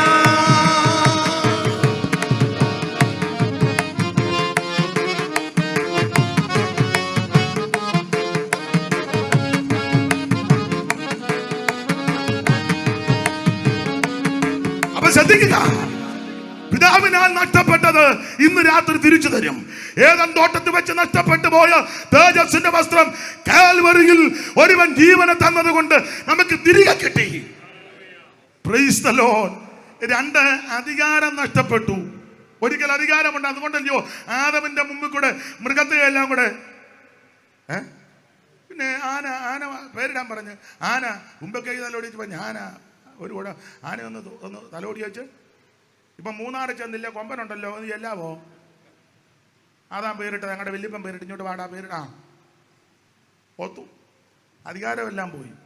എന്തിനാ ആന? നിന്റെ വീട്ടിലെ പട്ടിക്ക് പോലും നിന്നോട് അനുസരണയില്ലല്ലോ. അധികാരം നഷ്ടപ്പെട്ടെന്ന് സകലർക്കും അധികാരം നഷ്ടപ്പെട്ടു. പണ്ട് ഇതെല്ലാം ഇണങ്ങുക മെരുങ്ങുക അധികാരമുണ്ട്. ഈ അധികാരമെല്ലാം നഷ്ടപ്പെട്ടു. എന്നാൽ ഒടുക്ക ഈ അധികാരം നഷ്ടപ്പെട്ടത് കൊണ്ട് കടിച്ചു കീറുക ഉപദ്രവിക്കുകയും ഇല്ലേ? യോ സകല മൃഗവും അനുസരിച്ചതാ.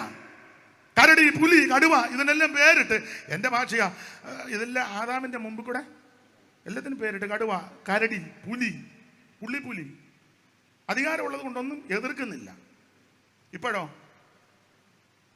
ഇപ്പം പണ്ട് പാട്ട് പാടുകല്ലേ, കാട്ടാന കരടി പുലി ചെന്ന കാട്ടുപൊത്ത് കരിമ്പു നോക്കിയിരിക്കാം. കാട്ടാന കരടി പുലി ചെന്നായി കാട്ടുപൊത്ത് കരിമ്പുലി കൂട്ട, കാട്ടാന കരടി പുലി ചെന്ന കാട്ടുപൊത്ത് കരിമ്പുലി കൂട്ട.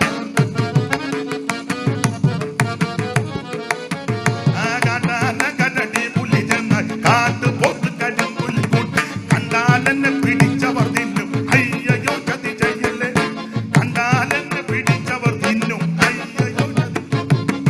അപ്പൊ ഇത് അധികാരം നഷ്ടപ്പെട്ടു. എന്നാൽ ഇന്ന് രാത്രി എന്നെ കേൾക്കുന്ന പ്രിയരെ, കാൽവറിയിൽ ഒരുവൻ നമുക്ക് വേണ്ടി ജീവനെ തന്നേച്ച് പറയുക, അവൻ സ്വർഗത്തിനും ഭൂമിയിലും സകല അധികാരവും അവൻ എനിക്ക് നൽകപ്പെട്ടു, ആ അധികാരം നിങ്ങൾക്ക് തരിക. പാമ്പുകളെയും തേളുകളെയും ശത്രുവിന്റെ സകല ബലത്തെയും ചവിട്ടുവാൻ ഇന്ന് രാത്രി അധികാരം നൽകുക എന്ന് പറഞ്ഞാൽ, യേശുവിന്റെ നാമത്തിൽ നീ പറഞ്ഞാൽ രോഗി സൗഖ്യമാകും, യേശുവിന്റെ നാമത്തിൽ ഭൂതങ്ങൾ വിട്ടുമാറും, യേശുവിന്റെ നാമത്തിൽ അത്ഭുതങ്ങൾ നടക്കും. ഈ നാമം എല്ലാ നാമത്തിലും മേലായ നാമം, സ്വർലോകരുടെയും ഭൂലോകരുടെയും അധോലോകരുടെ മുഴങ്കാലുകൾ മടങ്ങുന്ന വിറയ്ക്കുന്ന നാമം. ഇത് അധികാരമുള്ള നാമം. ആറാം മുഖാന്തരം നഷ്ടപ്പെട്ടു പോയ അധികാരം ഒടുക്കത്തെ ആറാം മുഖാന്തരം നമുക്ക് തിരികെ കിട്ടി. ഒരു കാര്യമോടെ പറഞ്ഞ് എന്നാ ബൈബിൾ പിടിച്ചു, അല്ലെങ്കിൽ ഒരു ബൈബിൾ ഇരിക്കുന്ന അയാൾക്ക് ഇളക്ക വന്ന് തണ്ട തൂവാലയും ബൈബിളും എല്ലാം അങ്ങ് മാറ്റി. അല്ല നിങ്ങൾ ചിന്തിക്കും, അതിരിക്കുന്നിടത്തോളം കാലം അയാൾക്ക് നവാച്ചും പിടിച്ചു. ഒരു കാര്യമോടെ പറഞ്ഞു വെച്ച് നിർത്തുക. നഷ്ടപ്പെട്ടു പോയ അധികാരം ഇന്ന് രാത്രി തിരികെ തരും. ഒന്ന്, തേജസ്സിന്റെ വസ്ത്രം തിരികെ കിട്ടും. രണ്ട്, നമുക്ക് അധികാരം തിരികെ കിട്ടി. ഇനി മൂന്ന്, ദൈവത്തിന്റെ മഹത്വം. ആ തേജസ്സും മഹിമയൊക്കെ പോയതല്ലേ ഏദൻ തോട്ടത്തിൽ നിന്ന് പോയതാ, വെളിയിലും വിട്ടില്ലേ, അത് നമുക്ക് തിരികെ കിട്ടും. മരണ വീടുകളിലെല്ലാം ഒടുവിൽ പറയുന്ന ഭാഗം നമുക്കല്ല മനപാഠമാ. പക്ഷെ ഒരുവൻ മരിച്ചവൻ എങ്ങനെ വരുമെന്നും ഏത് വിധം ശരീരത്തോടെ വരുമെന്ന് ചോദിക്കുന്നു. മൂഢാ, നീ വിതയ്ക്കുന്നത് ചത്തില്ല എങ്കിൽ തനിയായിരിക്കുന്നു, നീ വിതയ്ക്കുന്നത് ഗോതമ്പിന്റെയോ മറ്റു വല്ലതിന്റെയോ മണികളത്രേ. ദൈവമോ ഓരോന്നിനും അത് നിന്റെ ശരീരം കൊടുക്കുന്നു. സകലം ചേർന്ന് പറ, സകല മാംസങ്ങളും ഒരുപോലെയുള്ള മാംസമല്ല. പക്ഷികളുടെ മാംസം വേറെ, കന്നുകാലികളുടെ മാംസം വേറെ, മത്സ്യങ്ങളുടെ മാംസം വേറെ, മൃഗങ്ങളുടെ മാംസം വേറെ, ഭൗമ ശരീരങ്ങളുമുണ്ട്. സ്വർഗീയ ശരീരങ്ങളുണ്ട്, ഭൗമ ശരീരങ്ങളുടെ തേജസ് വേറെ, സ്വർഗീയ ശരീരങ്ങളുടെ തേജസ് വേറെ, സൂര്യന്റെ തേജസ് വേറെ, ചന്ദ്രന്റെ തേജസ് വേറെ, നക്ഷത്രങ്ങളുടെ തേജസ് വേറെ. നക്ഷത്രം തേജസ് കൊണ്ട് ഭേദമുണ്ട്. മരിച്ചവരുടെ പുനരുത്ഥാനവും ഔവണ്ണം തന്നെ ഈ തേജസ്സുള്ള ശരീരം മാറി നമുക്കൊരു പുത്തൻ ശരീരം കിട്ടും. ഈ ബലഹീന ശരീരം മാറി നമുക്കൊരു പുത്തൻ ശരീരം കിട്ടും. നഷ്ടപ്പെട്ടു പോയതൊക്കെ ഇന്ന് രാത്രി തിരികെ തരും. വാക്യങ്ങൾ എടുപ്പിക്കുന്നില്ല. 4, ഏദൻ തോട്ടത്തിൽ നിറക്കി വിട്ടു ആമേൻ ഈ ജീവവൃക്ഷത്തിന്റെ കനി തിന്നാതിരിക്കാൻ. എന്നാൽ വെളിപ്പാട് പുസ്തകം 2 വായിക്കുന്നത് ജീവവൃക്ഷത്തിന്റെ ഫലം തിന്നാൻ തരും. നഷ്ടപ്പെട്ടു പോയത് നമുക്ക് തിരികെ തരും. കാൽവറിയിൽ നമുക്ക് വേണ്ടി ജീവനെ തന്നത് കൊണ്ട് നഷ്ടപ്പെട്ടു പോയതല്ല, ഒടുക്കത്തെ ആരാമാകുന്ന യേശു ക്രിസ്തു മുഖാന്തരം നമുക്ക് തിരികെ തരുന്ന ദൈവത്തിന് സ്തോത്രം ചെയ്യാം. ഇന്ന് രാത്രി അതുകൊണ്ട് ഭയപ്പെടേണ്ട. നിനക്ക് അധികാരം തിരിച്ചു തരും, നിന്റെ തേജസ് തിരിച്ചു തരും. അവൻ നഷ്ടപ്പെട്ടു പോയ സകലതും ദൈവം നമുക്ക് തിരിച്ചു തരും. കരമുയർത്തി ദൈവത്തെ മഹത്വപ്പെടുത്തിയാൽ അല്പസമയം എല്ലാവരും ദൈവത്തെ സ്തുതിച്ചാട്ടെ. ആ പഴയ പാട്ടിന്റെ 2 ചരണം കൈ അടിക്കുന്നില്ല. ഇന്നലെയൊക്കെ കൈ അടിച്ച് പാടിയല്ലോ. ചേർന്നൊന്ന് ധ്യാനിച്ചങ്ങ് പാടിക്കോ. ഇവന്റെ പാലം ദൈവപാരുദിസയിൽ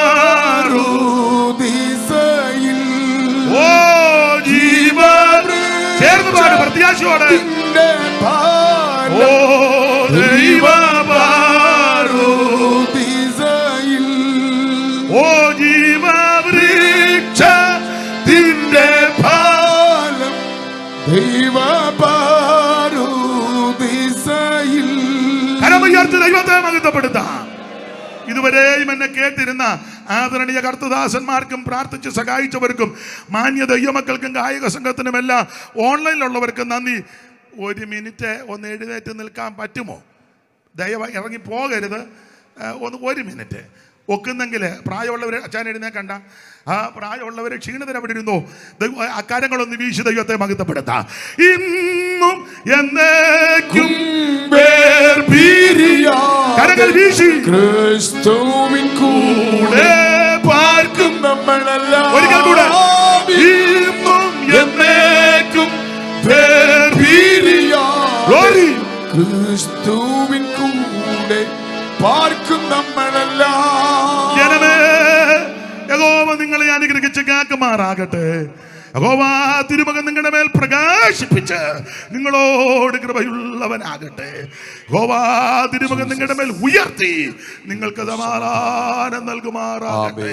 കരമുയർത്തി ഹല്ലേലൂയ പാടാം. എല്ലാവർക്കും ഇരിക്കാം. ക്ഷണിച്ചവർക്ക് ഒരിക്കൽ കൂടെ നന്ദി. ഇതുവരെയും ശ്രദ്ധിച്ചിരുന്നവർക്ക് നന്ദി. കർത്താവിന്റെ വരവിനായിട്ടൊരുങ്ങാം. ദൈവം എല്ലാവരെയും അനുഗ്രഹിക്കുമാറാകട്ടെ. ഒരു അപേക്ഷയുണ്ട്. ദൈവത്തിൻ്റെ മഹാകൃപ കൊണ്ടും അനേക ദൈവമക്കളുടെ പ്രാർത്ഥന കൊണ്ടാണ് ഇന്ന് വരെ ഞാൻ നിൽക്കുന്നത്. ഇനി നിങ്ങളുടെ എല്ലാം വിലപ്പെട്ട പ്രാർത്ഥന അപേക്ഷിക്കുന്നു. ഓർക്കുമ്പം എളിയവനെയും കുടുംബത്തെയും ശുശ്രൂഷകളെയും ഓർത്ത് പ്രാർത്ഥിക്കണമെന്ന് എല്ലാ ബഹുമാന്യരായവരോടും അപേക്ഷിക്കുന്നു. ദൈവം നിങ്ങളെ അനുഗ്രഹിക്കുമാറാകട്ടെ.